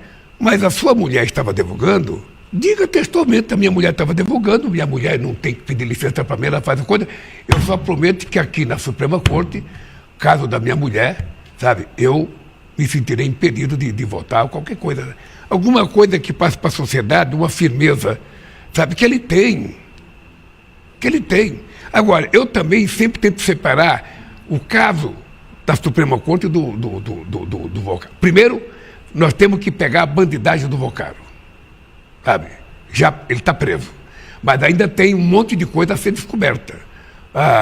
O dinheiro, sabe, dos estados no BRB, sabe, envolvimento do BRB nisso, 12 bilhões que ninguém sabe de onde veio, que não presta conta, sabe? Hoje em dia é tudo bilhão, né? Tudo bilhão para um lado, bilhão para o outro. Antigamente era tostão, agora é bilhão. Então, bilhão e jatinho. Isso não foi esclarecido. E é importante dizer quem é que estava envolvido nisso. Quem é que estava envolvido nisso? Depois que resolver esse caso, aí vai discutir a questão da Suprema Corte. Sabe, eu já conversei com muitos ministros a respeito disso, ou seja, é preciso uma explicação convincente para a sociedade. Essas coisas a gente não joga em cima do tapete achando que o povo vai esquecer. Isso vai ser utilizado. Se não tiver explicação convincente, tem que ter punição. Isso vai ser utilizado na campanha. Todo mundo tem que ter clareza que a extrema-direita vai utilizar o caso do Banco Master, envolvimento com a Suprema Corte, na campanha. E vão fazer pedindo voto. Quem quiser caçar a Suprema Corte, vote em tal deputado ou tal senador. Vai ser assim a campanha. Isso já está dito, isso já está explicitado. Agora, eu, como democrata, não deixarei de defender a democracia, em hipótese alguma. A Suprema Corte é uma instituição importante para qualquer país do mundo. Sabe? Se tem algum membro da Suprema Corte que cometeu um desvio, sabe, esse cidadão, sabe, que paga o preço do desvio. Mas a Suprema Corte não pode pagar o preço. Uma coisa é a instituição, mas é o que eles estão tentando fazer. Claro. E eles estão carimbando o Alexandre de Moraes por causa do papel dele, que foi muito digno no 8 de janeiro. Sabe? Então é o seguinte, eu confio nas pessoas até prova em contrário. Eu nunca acho que alguém é culpado antes de ter prova concreta. Agora, não é correto. Não é correto. Uma vez tinha 5 ministros da Suprema Corte em Nova York, e os bolsonaristas correndo atrás eles ficaram presos dentro de uma van. O meu amigo Lewandowski estava lá. Eu falei, Lewandowski, você com a sua história, você não precisava passar por isso, cara. Você não parar de recusar convite para ir para a Europa, para ir para os Estados Unidos. Não precisa viajar tanto, sabe? Fica um pouco no Brasil. O senhor apoia o Código de Ética do ministro Fachin, por exemplo, que dê alguma limitação em relação a essas... Eu não conheço o Código de Ética. Eu só acho... O senhor acha que teria que limitar esse tipo de... Eu acho que não é um código de ética criado pelo Fachin aprovado. Você tem que ter, na própria Constituição, uma definição melhor, sabe? Quais as exigências que você faz para alguém ser ministro da Suprema Corte. Porque é o caso mais importante do país. Quando eles tomam uma decisão, não tem recurso. Só Deus. Então, sabe, as pessoas têm que fazer uma opção. Quando vai para a Suprema Corte, ele tem que ter um compromisso, sabe, quase que religioso. Sabe? Ele não está lá para fazer opção para ganhar dinheiro, ele está lá para tentar cuidar da nossa Constituição, da democracia. Então, o que nós precisamos é pensar como a gente regula isso, sabe, numa Constituição. Sabe? Vai ter mandato? De quanto tempo será o mandato? Sabe? Qual é o tempo desse mandato? Porque, senão, a gente, sabe, não vai deixar de cometer erro. Não vai deixar de cometer erro. Quer dizer, eu indico as pessoas, as pessoas passam por um crivo, sabe, no Senado, sabe, mas depois que a pessoa é indicada, a pessoa é dona da vida dela, dona do mandato dele. Você não pode impedir que a mulher de alguém seja advogada, que o pai de alguém seja advogado, sabe? Você pode criar critério para que o advogado dele não possa ter processo na Suprema Corte. Mas eu não conheço também. Então, nessas coisas, é importante juntar os especialistas nesse país, os advogados, as horas das horas, e criar um critério. Se o cara quiser ficar milionário, não pode ser ministro da Suprema Corte.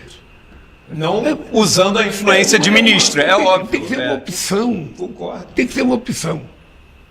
Tá? Eu posso te garantir uma coisa. Eu posso te garantir uma coisa para você. Eu sou presidente, vou completar 12 anos da presidência, com 3 mandatos. Fui deputado federal. Eu posso te dizer aqui, posso te dizer alto e bom som, salário de deputado, salário de governador, salário de presidente da República não permite que ninguém seja rico. Não permite que ninguém seja rico. Se alguém ficou rico durante o mandato, é porque teve outras coisas para ficar rico. Perfeito. Essa é a pura verdade. Quem está falando é um cidadão que ganha R$46 mil por mês. Pago 27% de imposto de renda. Pago 4% para o meu partido. O resto é para me sustentar. Sabe? É isso. Perfeito.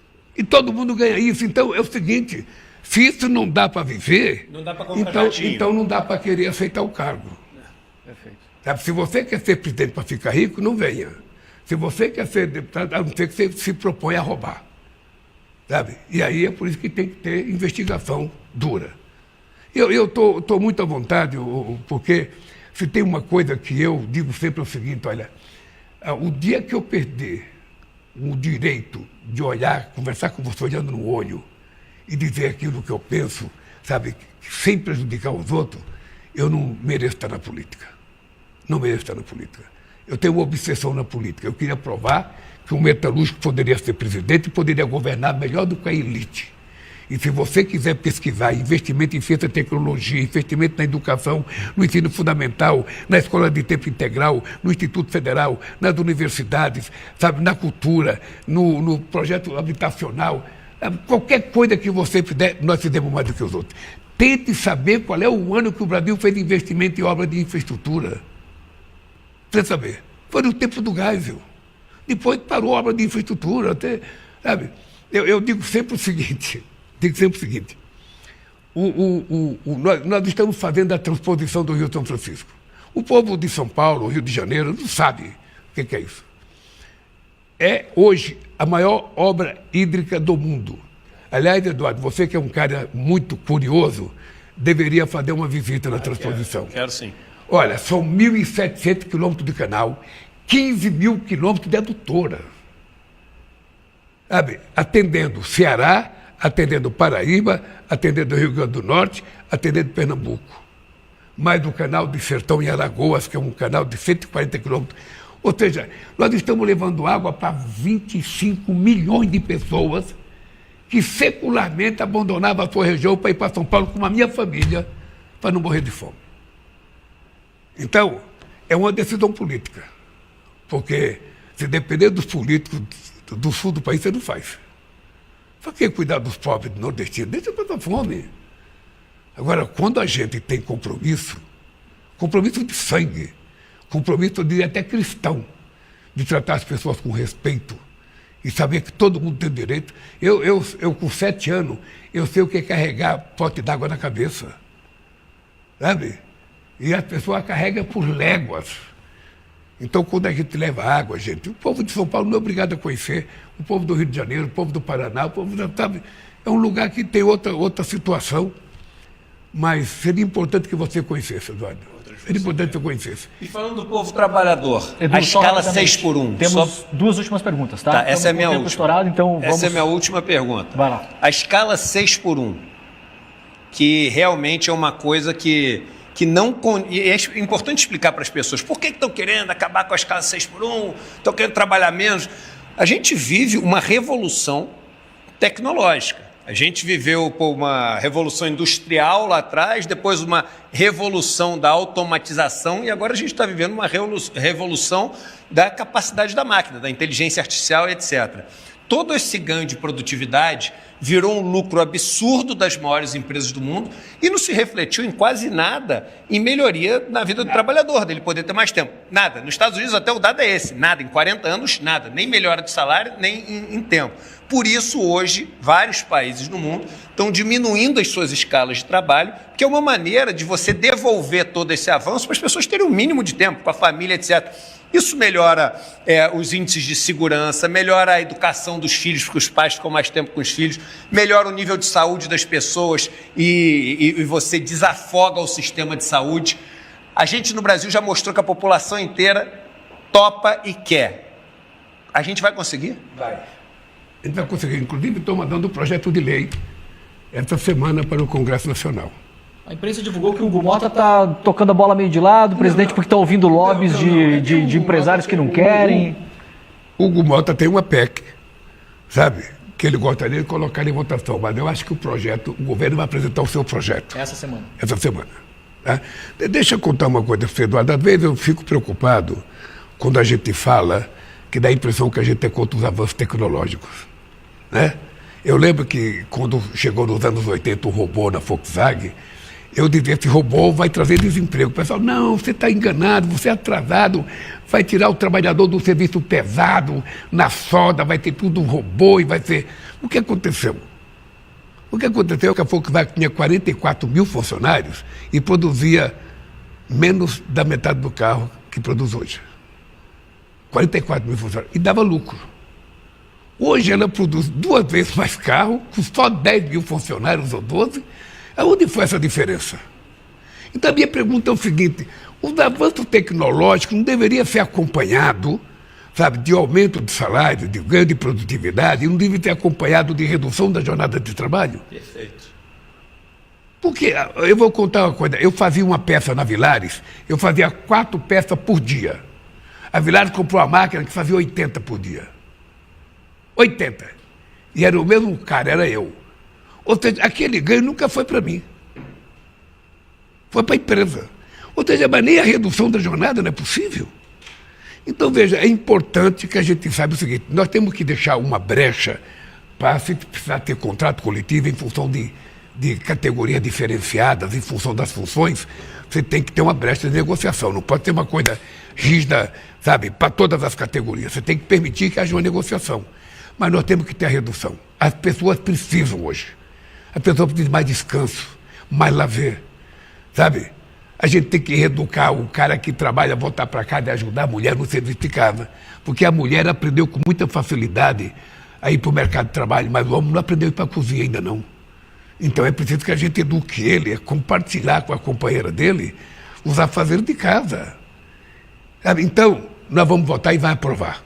Eu tenho certeza que vai aprovar. Tenho certeza que vai aprovar. Nós vamos mandar essa semana, sabe? Ainda vou conversar com o companheiro Hugo Mota essa semana. O trabalhador precisa ficar com medo que o salário dele vai reduzir, porque esse é o grande terrorismo que se faz, né, presidente? Vai trabalhar menos, vai ganhar menos salário. Isso no projeto vai estar claro que o salário não reduz. A ideia é a redução da jornada sem redução do salário. Salarial. O que significa um pequeno aumento de ganho de produtividade. Porque o terrorismo feito é em relação a isso, né, presidente? É ganho de produtividade. Perfeito. Tá? É ganho de produtividade. Então, ao invés dele ter prejuízo, ele vai continuar com o mesmo salário, porque a diferença é produtividade. A tecnologia permitiu que produzisse mais, portanto, o trabalhador ganha um pouco mais. Perfeito. E todo mundo quer. Mas se tiver uma outra categoria que seja prejudicada, faz acordo. Nós não vamos proibir o sindicato de fazer acordo. Mas o dado concreto é esse, Eduardo. Nós precisamos avançar. Avançar em muitas coisas para melhorar a vida do povo, porque os avanços tecnológicos são absurdos, absurdos, absurdos. Aí você veja, quando você fala em inteligência artificial, a palavra que eu mais ouço aqui é inteligência artificial. Eu fico pensando, quem tem o Eduardo Moreira para de inteligência artificial? Tem inteligência natural já. Mas veja, o que eu acho é que todas essas coisas, eu fico perguntando, aonde é que vai o ser humano? Porque vai ter uma parte da sociedade que vai ficar sendo considerada inútil. O cara que, sabe, não teve chance de estudar. O cara que não tem uma profissão qualificada. O que ele vai fazer? Aí eu vejo, na China, ônibus não precisa mais de motorista, carro não precisa mais de motorista, não sei o que. Onde vai esse povo trabalhar? Aí sabe o que vai acontecer? Eu vou fazer o jabá. No domingo a gente vai apresentar o nosso documentário, que é o Vai Pra China, Eduardo, onde eu abordo todas essas questões. Inclusive eu faço essa pergunta sobre o motorista dos ônibus que deixam de existir para o dono da empresa e falo, o que vai acontecer com esse emprego? Já aproveito aqui para fazer. Nesse domingo, às 8 horas da noite, tem o nosso documentário. Esse é o problema, Eduardo. É o seguinte, o que vai fazer cidadão?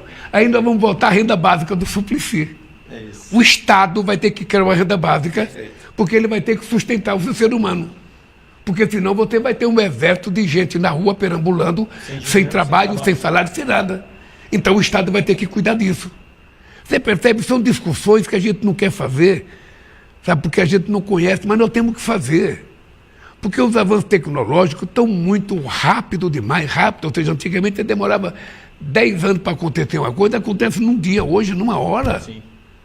Então, aí entra a questão da comunicação. A gente passava o dia inteiro esperando ligar a televisão 8 horas da noite para ver uma notícia, né? Depois a gente começou a compartilhar o rádio. Agora a gente nem falou, já sai. Porque mais rápido do que a internet é o vazamento. É o vazamento aqui. Eu digo sempre que na reunião do presidente tem um anão embaixo da mesa. Porque eu sempre... Olha, presidente, que essas salas aqui já foram grampeadas em outros tempos. Eu sempre olho por debaixo da mesa. Mas, Eduardo, uma coisa séria que eu quero dizer para vocês. Primeiro, eu quero dar os parabéns pelo trabalho de vocês. Você sabe que eu sou um admirador, sabe, do trabalho sério, sobretudo no meio de comunicação. Sabe, eu, sinceramente, essa semana passada fiquei indignado com aquele PowerPoint que a Globo News fez. Fiquei indignado. Ou seja, aquilo é o antijornalismo. E aconteceu o que previa, joga a culpa num coitado. Pega qual é o mais coitado. Qual é o mais coitado? Ele que fez. Sabe, eu tive uma conversa muito séria para perguntar para o cara que conexão do Lula com o Banco Master. Se colocar a minha cara com conexão... Mais perto. Mais perto de todos. Porque eu sou o presidente da República. Lembrando que o Master doou dinheiro para a campanha do Bolsonaro. E um cidadão pediu conversa comigo, atendo muita gente aqui. E eu disse para ele textualmente o seguinte, olha, você está sendo acusado, você está dizendo que é inocente. Eu só posso te garantir o seguinte, a apuração será 100% técnica. Não haverá política nesse meio. Sabe? E é assim que está acontecendo. Sabe? Aí coloca uma bandeira do PT. Sabe o que eu lembrei? Eu lembrei do sequestro do Abílio Diniz em 89, você está lembrado? Os santinhos do PT, colocaram né? uma camisa do PT, do Abílio Diniz. E tinha os santinhos também, né? Do PT que espalharam lá para fazer de conta que o sequestro tinha a ver com a campanha. Isso. Então eu falei, depois de tantos anos continua. Aí, pensa que eu não sei o que o Alberico fez comigo em 89? O debate aquela montagem do debate. Pensa que eu não sei que, sabe, não teve debate em 94 e 98, porque era o Fernando Henrique Cardoso o candidato, e não poderia expor o Fernando Henrique Cardoso. Agora, quando o Lula não foi no debate, colocaram a cadeira do Lula vazia. Sabe, então, em pleno século XXI, tentar banalizar, fazer a podridão que a Veja fazia. Ô, Eduardo, eu conto sempre o seguinte, olha, eu tive... minha mãe dizia, eu vi com esses olhos que a terra de comer. Minha mãe falava assim, eu vi com os meus olhos que a terra de comer. Eu fui visitar o Roberto Tite no hospital Sírio-Libanês. O presidente da Abril, que editava a revista Veja. E a dona Marisa. O Calil e a assistente do Calil. Eu cheguei no Sírio, fui fazer check-up, soube que ele estava lá. Eu falei, eu quero visitar ele. Ele foi lá.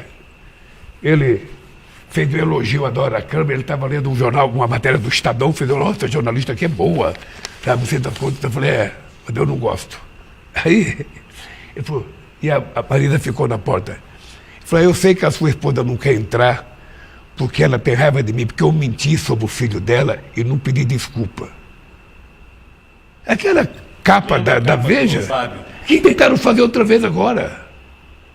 Que tentaram envolver no caso do INSS. É importante dizer para as pessoas, o Fábio nunca teve apelido de Lulinha. A imprensa deu o apelido de Lulinha para o Fábio para tentar colar no senhor. Isso é mais uma das loucuras que as pessoas não sabem. Importante falar aqui na frente, o Fábio já teve apelido de Lulinha? Nunca. Não, mas é assim, quando é o PT, coloca fulano do PT, quando é do outro partido, não coloca. Sabe, então, nós temos que conviver com isso. Eu acho que a internet cumpre um papel extremamente importante. Uma parte da internet age com muita seriedade, outra parte age com muita banalidade, sabe? Porque tem tudo de bom e de ruim nesse mundo. Mas acho que o trabalho que vocês fazem é um trabalho dignificante. Ou seja, não tenho medo de trabalhar com a verdade, por mais dura que ela seja, por mais, sabe, eu diria até de vez em quando desconfortável. Porque você também pode ser atacado, ser xingado no aeroporto, ser provocado, sabe? Mas precisa continuar. Se a gente não tiver gente com disposição de fazer as coisas sérias, ela não acontece no Brasil. E há muita banalização. Hoje, por exemplo, tem muito jornalista que trabalha o seguinte, segundo fonte, segundo uma fonte do Palácio, segundo alguém próximo do presidente, segundo alguém, sabe? E em função desse alguém próximo, você fala o que você quiser. Claro. Você não tem que provar nada. Claro. Sabe que nos velhos tempos da imprensa séria desse país, uma fonte, se você for citar uma fonte, o nome dessa fonte tinha que ser guardado no cofre do editor. Porque se fosse preciso processar, você tinha que ter o nome da fonte. Hoje não, hoje o cara banalizaram, tá? Segundo fonte. Alguém me disse. E tem gente que fala, eu conversei com uma fonte, eu conversei com um ministro, eu conversei com alguém próximo do ministro, eu conversei com alguém próximo. Que porcaria que é essa? Que seriedade tem isso? Então, queria Deus, continue fazendo o trabalho nobre que vocês fazem, mesmo que seja para criticar o governo. Não perdoe o governo se a gente estiver errado. Tá? Aliás, eu vou lhe dar a novidade, nós estamos trabalhando seriamente, nós vamos tentar encontrar uma solução para o endividamento da sociedade brasileira. Nós já fizemos o desenrola, uma vez não atendeu a expectativa que a gente tinha, ajudou, mas não atendeu. Nós agora estamos outra vez preocupados, sabe? E vamos tentar encontrar a solução. E vai ser boa a solução. Da mesma forma que nós encontramos para o petróleo. Eu disse textualmente, a gente não vai permitir que a guerra do Trump com o Irã aumente o preço do feijão, do arroz, do alface, da cebola que o povo brasileiro come. Tem ideia de restatizar refinarias no Brasil, presidente, para a segurança energética do país nesse momento? Se depender de mim, sim. Por que se depender de mim? Porque, veja, nós temos a refinaria da Bahia, isso, que foi privatizada. Isso. Hoje ela produz muito, ela foi vendida por Emirados Árabes. A gasolina lá é mais cara, nós queremos comprar ela de volta. Nós queremos comprar. Obviamente que está discutindo o preço. Claro. E a gente precisa fazer um esclarecimento que eu acho importante para o país, né? Porque muita gente coloca a culpa na Petrobras, e os postos que têm a bandeira da Petrobras, da BR Distribuidora hoje, eles desde 2021, entre 2019 e 2021, a BR foi privatizada. A dona da empresa não é a Petrobras, é a Vibra. Estamos falando de mais ou menos 20% dos postos do Brasil, ou seja, 1 em cada 5 postos do Brasil é desta empresa Vibra. E esta empresa Vibra, ou seja, quando a BR foi privatizada, dos 4 maiores acionistas dela, os 4 são fundos de investimento, sendo que 2 são fundos de investimento internacionais, inclusive o BlackRock. Então é importante dizer isso para as pessoas, porque quando elas veem o preço da gasolina subir num posto da BR, eles falam, tá vendo, a Petrobras está dizendo que está ajudando, mas não está ajudando.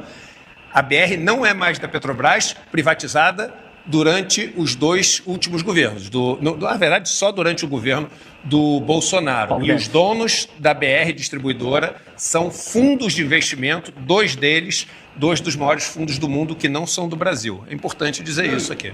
E a Petrobras está numa posição muito digna. Nós temos feito reunião com a Petrobras, tomamos a decisão, sabe, os governadores participaram das decisões que nós tomamos de aceitar, sabe, abrir mão do ICMS, o governo federal está fazendo uma subvenção e nós vamos garantir o preço para as pessoas, porque não tem sentido a gente pagar pelo preço da guerra do Irã, não tem nenhum sentido. É irresponsabilidade da guerra. Eu diria que a guerra é irresponsável, porque se fosse por conta do enriquecimento de urânio, o Trump tem que saber que o Brasil e a Turquia fizeram um acordo muito melhor do que depois a União Europeia e o Obama fizeram. E não aceitaram o nosso acordo porque era um acordo feito por um país que não é top do Conselho de Segurança. Quem tem dignidade e respeitabilidade não precisa ser top, não, só tem que ter. E o Brasil não abre mão, sabe, de defender para o Irã o enriquecimento de urânio igual o Brasil. O Brasil está na Constituição nossa. A gente enriquece o urânio para fins pacíficos, para fins, sabe, medicinais. Sim. É isso que nós queremos para o mundo inteiro. Eu não quero bomba nuclear. O Brasil está na sua Constituição que nós não queremos bomba nuclear. Agora, o dado concreto é que os Estados Unidos e a Rússia nunca desarmaram. Propuseram o desarmamento, mas nunca desarmaram. Depois a China fez, a Índia fez, o Paquistão fez, Israel fez. Sabe? E nós estamos aqui com pétalas de rosa, sabe? Enfrentando as agrúrias da guerra do Irã. Mas de qualquer forma, eu queria dizer para vocês o seguinte, olha, o Brasil, outra vez, a gente colocou o Brasil nos eixos. Tá? Outra vez. Uma coisa que nós precisamos fazer, Eduardo, é o seguinte, a gente vai ter que apresentar um projeto para esse país. A gente não pode ficar refém da Faria Lima. Não pode ficar refém da Faria Lima. Esses caras começam a plantar em janeiro de cada ano. Déficit fiscal. Passa o ano inteiro, sabe, discutindo déficit fiscal. Eu falei para o Dario, a gente não vai mais discutir déficit fiscal. Sabe, responsabilidade nós temos e já provamos. O que a gente não pode ter é a responsabilidade que eles querem que a gente tenha. Nós temos que ter a nossa responsabilidade. Eu estou muito preocupado com a seriedade fiscal desse país. Mas estou muito preocupado com a pobreza do povo. Estou muito preocupado com a educação. Estou muito preocupado para melhorar a saúde desse povo. Essa é a minha preocupação. Eu não vejo... mas o Brasil tem que ter déficit zero, porque a dívida pública do BIP cresceu 1%. Vê quanto é a dívida pública dos Estados Unidos em relação ao PIB, veja quanto é do Japão, veja quanto é da Itália. Por que essa gente tem tanta preocupação? Porque querem garantir o dele. Eles querem garantir, primeiro, é que nem a empresa de aviação que você viu. Primeiro o Black Signature. Primeiro garanto o meu e depois faço o que você quiser. Presidente, então, gente... Falando em Brasil, a assessoria está clamando para que o senhor... Todo mundo olhando bravo para a gente aqui. Quero, antes de mais nada, agradecer o ministro Sidônio, o Laércio, o Stuckert, que ajudaram a gente a fazer esse encontro aqui. Importante para o senhor falar para a população brasileira através do ICL. Muito obrigado pelo seu tempo. E o ICL está aberto para futuras entrevistas, inclusive durante a campanha, presidente. Inclusive debate. Isso, o convite está feito. Uma coisa que eu queria falar, nós temos um Conselho Nacional de Política Mineral e de Terras Raras, tá? Porque nós estamos transformando isso numa questão de segurança nacional. É uma questão do Estado, vai ser um conselho ligado à presidência da República, para que a gente não fique permitindo que sejam tiradas as coisas de nós, como tiraram tantas outras coisas desse país. Sabe? Nós estamos levando muito a sério porque nós temos uma oportunidade extraordinariamente. E nós precisamos ter tecnologia, precisamos fazer parcerias. Queremos fazer parceria com todo mundo, não queremos alijar ninguém. Mas todo o processo será feito aqui dentro do Brasil. Nós queremos ser dono do nosso nariz. Então é isso que a gente vai levar em conta. E eu espero que vocês promovam os debates. Promovam os debates da campanha. Obrigado, presidente. Vamos, com certeza vamos. Eu não sei quantos candidatos vai ter do lado de lá. Não, a gente vai fazer. O senhor está convidado. Eu não sei, mas, sabe, seria bom fazer um debate. Seria bom fazer um debate. Mas assim, um debate sem tanta regra, sabe aquela regra? Fala 1 minuto. Quando tem 5 deputados, imagina, você tem 1 minuto para fazer uma pergunta. Depois você passa 5 minutos ouvindo os outros falar. Eu vou fazer uma coisa mais solta. E quem sabe não precisa ser todo mundo junto, quem sabe fazer uma mistureba, sabe, 2 a 2, 1 a 1, tete a tete. Só tem que ter juízo para não deixar ter briga. E cadeirada também. Eu faço essa mediação, deixa comigo. A gente vai fazer com cadeira parafusada, presidente, para evitar. O ano é o seguinte, essa campanha, ela vai ter como centro da questão não apenas o futuro do Brasil e da democracia, mas a verdade. Ou seja, quem é que está falando a verdade nesse país? Quem é que fala o que com o que? Porque blasfemar, sabe, no subterrâneo das redes digitais é muito fácil. Eu quero ver navegar de cara erguida na frente do povo brasileiro. É esse o desafio que está colocado para quem quiser ser candidato ano que vem. Esse ano. Presidente, obrigado. Abraço. Agora vamos no soquinho. Fechou. Claro. Obrigado, Edu. Presidente. Valeu. Gente, estamos voltando para o estúdio de São Paulo, então, aqui de Brasília. Amanhã a gente está de volta no N1, mas fiquem por aí que a gente vai repercutir ainda mais um pouquinho no final do programa a entrevista com o presidente Lula. Vai daí.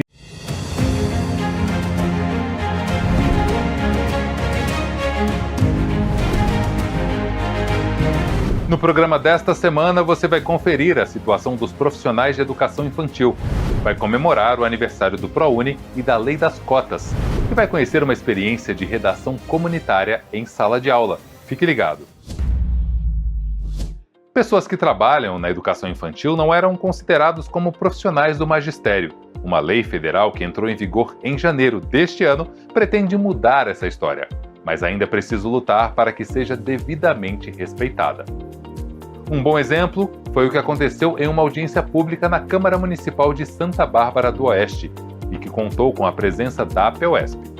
A Lei Federal número 15.326, aprovada pelo Congresso Nacional e sancionada pelo presidente Lula, garante o enquadramento no magistério, um salário de acordo com o piso nacional e plano de carreira. Apesar de já ter entrado em vigor, ela ainda não virou realidade em todos os municípios.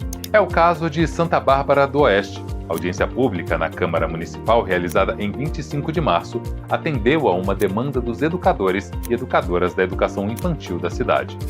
É com muita tristeza que a gente vê que a questão de fundo que acaba dificultando essa implantação é a velha questão financeira, né? Quando se pensa que educação é gasto, mas educação é investimento. Educação não é gasto. A lei também corrige a ideia equivocada de que as atividades lúdicas da educação infantil não têm função educativa.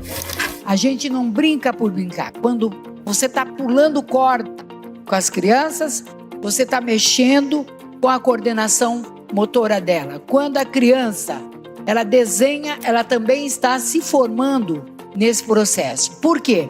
Porque quando essa criança chegar no primeiro ano do primeiro ciclo do ensino fundamental, ela vai estar preparada, né, para melhor se desenvolver.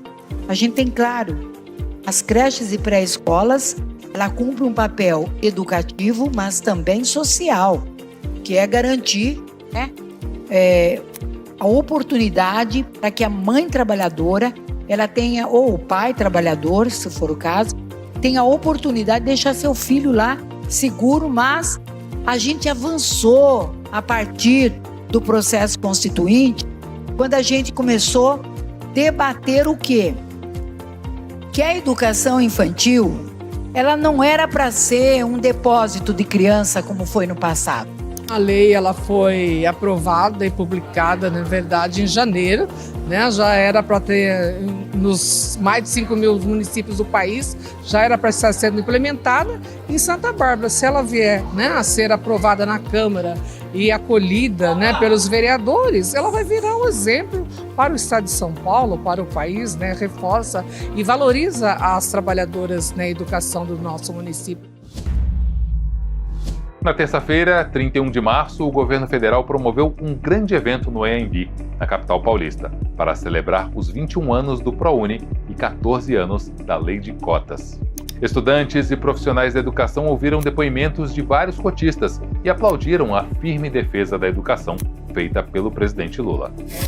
E a primeira grande decisão que nós tomamos no governo, Camilo, foi quando a gente decidiu que educação não poderia entrar na rubrica de gasto.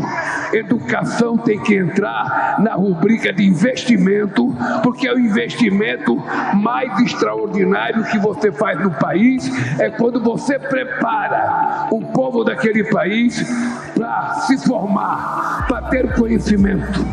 E como não existe na história da humanidade nenhum país que evoluiu sem antes investir na educação, nós estamos com quase 400 anos de atraso. E eu digo isso que é para vocês não esquecerem nunca. Vocês não podem esquecer. O Brasil foi o último país da América do Sul a ter uma universidade federal. O Brasil foi o último a ter independência, o último a abolir a escravidão, um dos últimos a ter um voto de mulher e também foi o último Santo Domingo, na República Dominicana, teve a sua primeira universidade em 1532. E Santo Domingo recebeu Colombo em 1492. 38 anos depois, já tinha universidade. Cabral chegou aqui em 1500 e a nossa universidade só foi feita em 1920, porque a elite brasileira não queria que vocês estudassem. O ministro da Educação, Camilo Santana, destacou também a importância dos cursinhos populares na inclusão das universidades. E aí o presidente Lula decidiu: Camilo, vamos apoiar os cursinhos populares que já existem no Brasil. E ele assinou um decreto criando a rede de cursinhos populares em todo o Brasil. No primeiro ano, presidente, 384 cursinhos se inscreveram. E nós decidimos apoiar todos os cursinhos 384 no ano passado. E investiram 74 milhões de reais. Essa política foi tão boa, Haddad. Vocês sabem quantos cursinhos se inscreveram esse ano? Mais de 1.200 cursinhos se inscreveram. A APUESP sempre apoiou essas iniciativas que visam ampliar e melhorar o acesso à educação em todo o Brasil. E se a sala de aula virasse uma redação comunitária? No CIEJA do Butantã, através do projeto News CIEJA, alunos estão usando o jornalismo para falar do próprio território e dar visibilidade a problemas da sua comunidade. A ideia do projeto era trabalhar com a EJA, inicialmente pensando na criação de um jornal. Diversos formatos, acabou se tornando um jornal mural, mas antes inicialmente poderia ser qualquer formato, mas pensando justamente em como o jornalismo comunitário, a partir dessa perspectiva da educomunicação, poderia promover o diálogo sobre gênero na EJA. E eu escolhi a EJA justamente por eu ter feito um estágio na educação de jovens, adultos e idosos e ter percebido o quanto para eles era difícil trabalhar também essas questões, não só na educação básica, né, no ensino fundamental e médio. Os CIEJAs aqui de São Paulo, eles oferecem oficinas nas sextas-feiras, né? E aí eu propus de encaixar essa oficina de jornal numa sexta-feira à noite. E foi assim que a gente começou em março do ano passado, de 2025. Elas começaram com uma proposta de educação midiática, né? E aí, conforme a gente foi se conhecendo, eu vi o interesse deles de contar as próprias histórias, sejam histórias de vida ou histórias de trabalho, da rotina deles, a gente desenvolveu o jornal, que é o News CIEJA, que é um jornal mural comunitário da escola, com notícias, matérias e informações que são de interesse da escola, da comunidade escolar, e coisas que eles queriam contar para as pessoas que muitas vezes eles não tinham espaço ou não se entendiam como capazes de fazer isso. Eu acho que o projeto conseguiu tornar o News CIEJA um canal de comunicação, em que eles puderam contar sobre as suas necessidades, os problemas da escola e também abordar suas histórias de vida, enfim, contando histórias de estudantes que estavam voltando a aprender a ler, a escrever e que tinham histórias de vida muito marcantes e que eles queriam compartilhar também no jornal. Eu tinha pensado muito que falar sobre as questões de gênero na EJA seria muito difícil, por ser um assunto muito colocado como tabu e também por ele não estar presente nas políticas públicas educacionais de forma mais efetiva, mais regulamentada, né? Mas não, eu acho que esse foi o menor dos desafios, assim, porque pensando em criar um ambiente dialógico, mais horizontal, de uma relação mais aberta entre eles comigo e vice-versa, a gente conseguiu ter essa confiança de dividir as coisas, tanto eu dividir com eles, quanto eles dividirem comigo também. Então acho que esse é um convite para a gente abrir mais a mente e o coração para conhecer as histórias dessas pessoas e também pensar sempre a EJA como um lugar de conhecimento, de aprendizado e também uma modalidade de educação que precisa de muita atenção e muito reconhecimento. O programa de hoje fica por aqui. No portal e nas redes sociais da APUESP, você se mantém atualizado sobre a mobilização dos professores. Aponte o celular para o QR Code e siga as redes sociais do Educação na TV. Tenha uma boa Páscoa e até a próxima semana.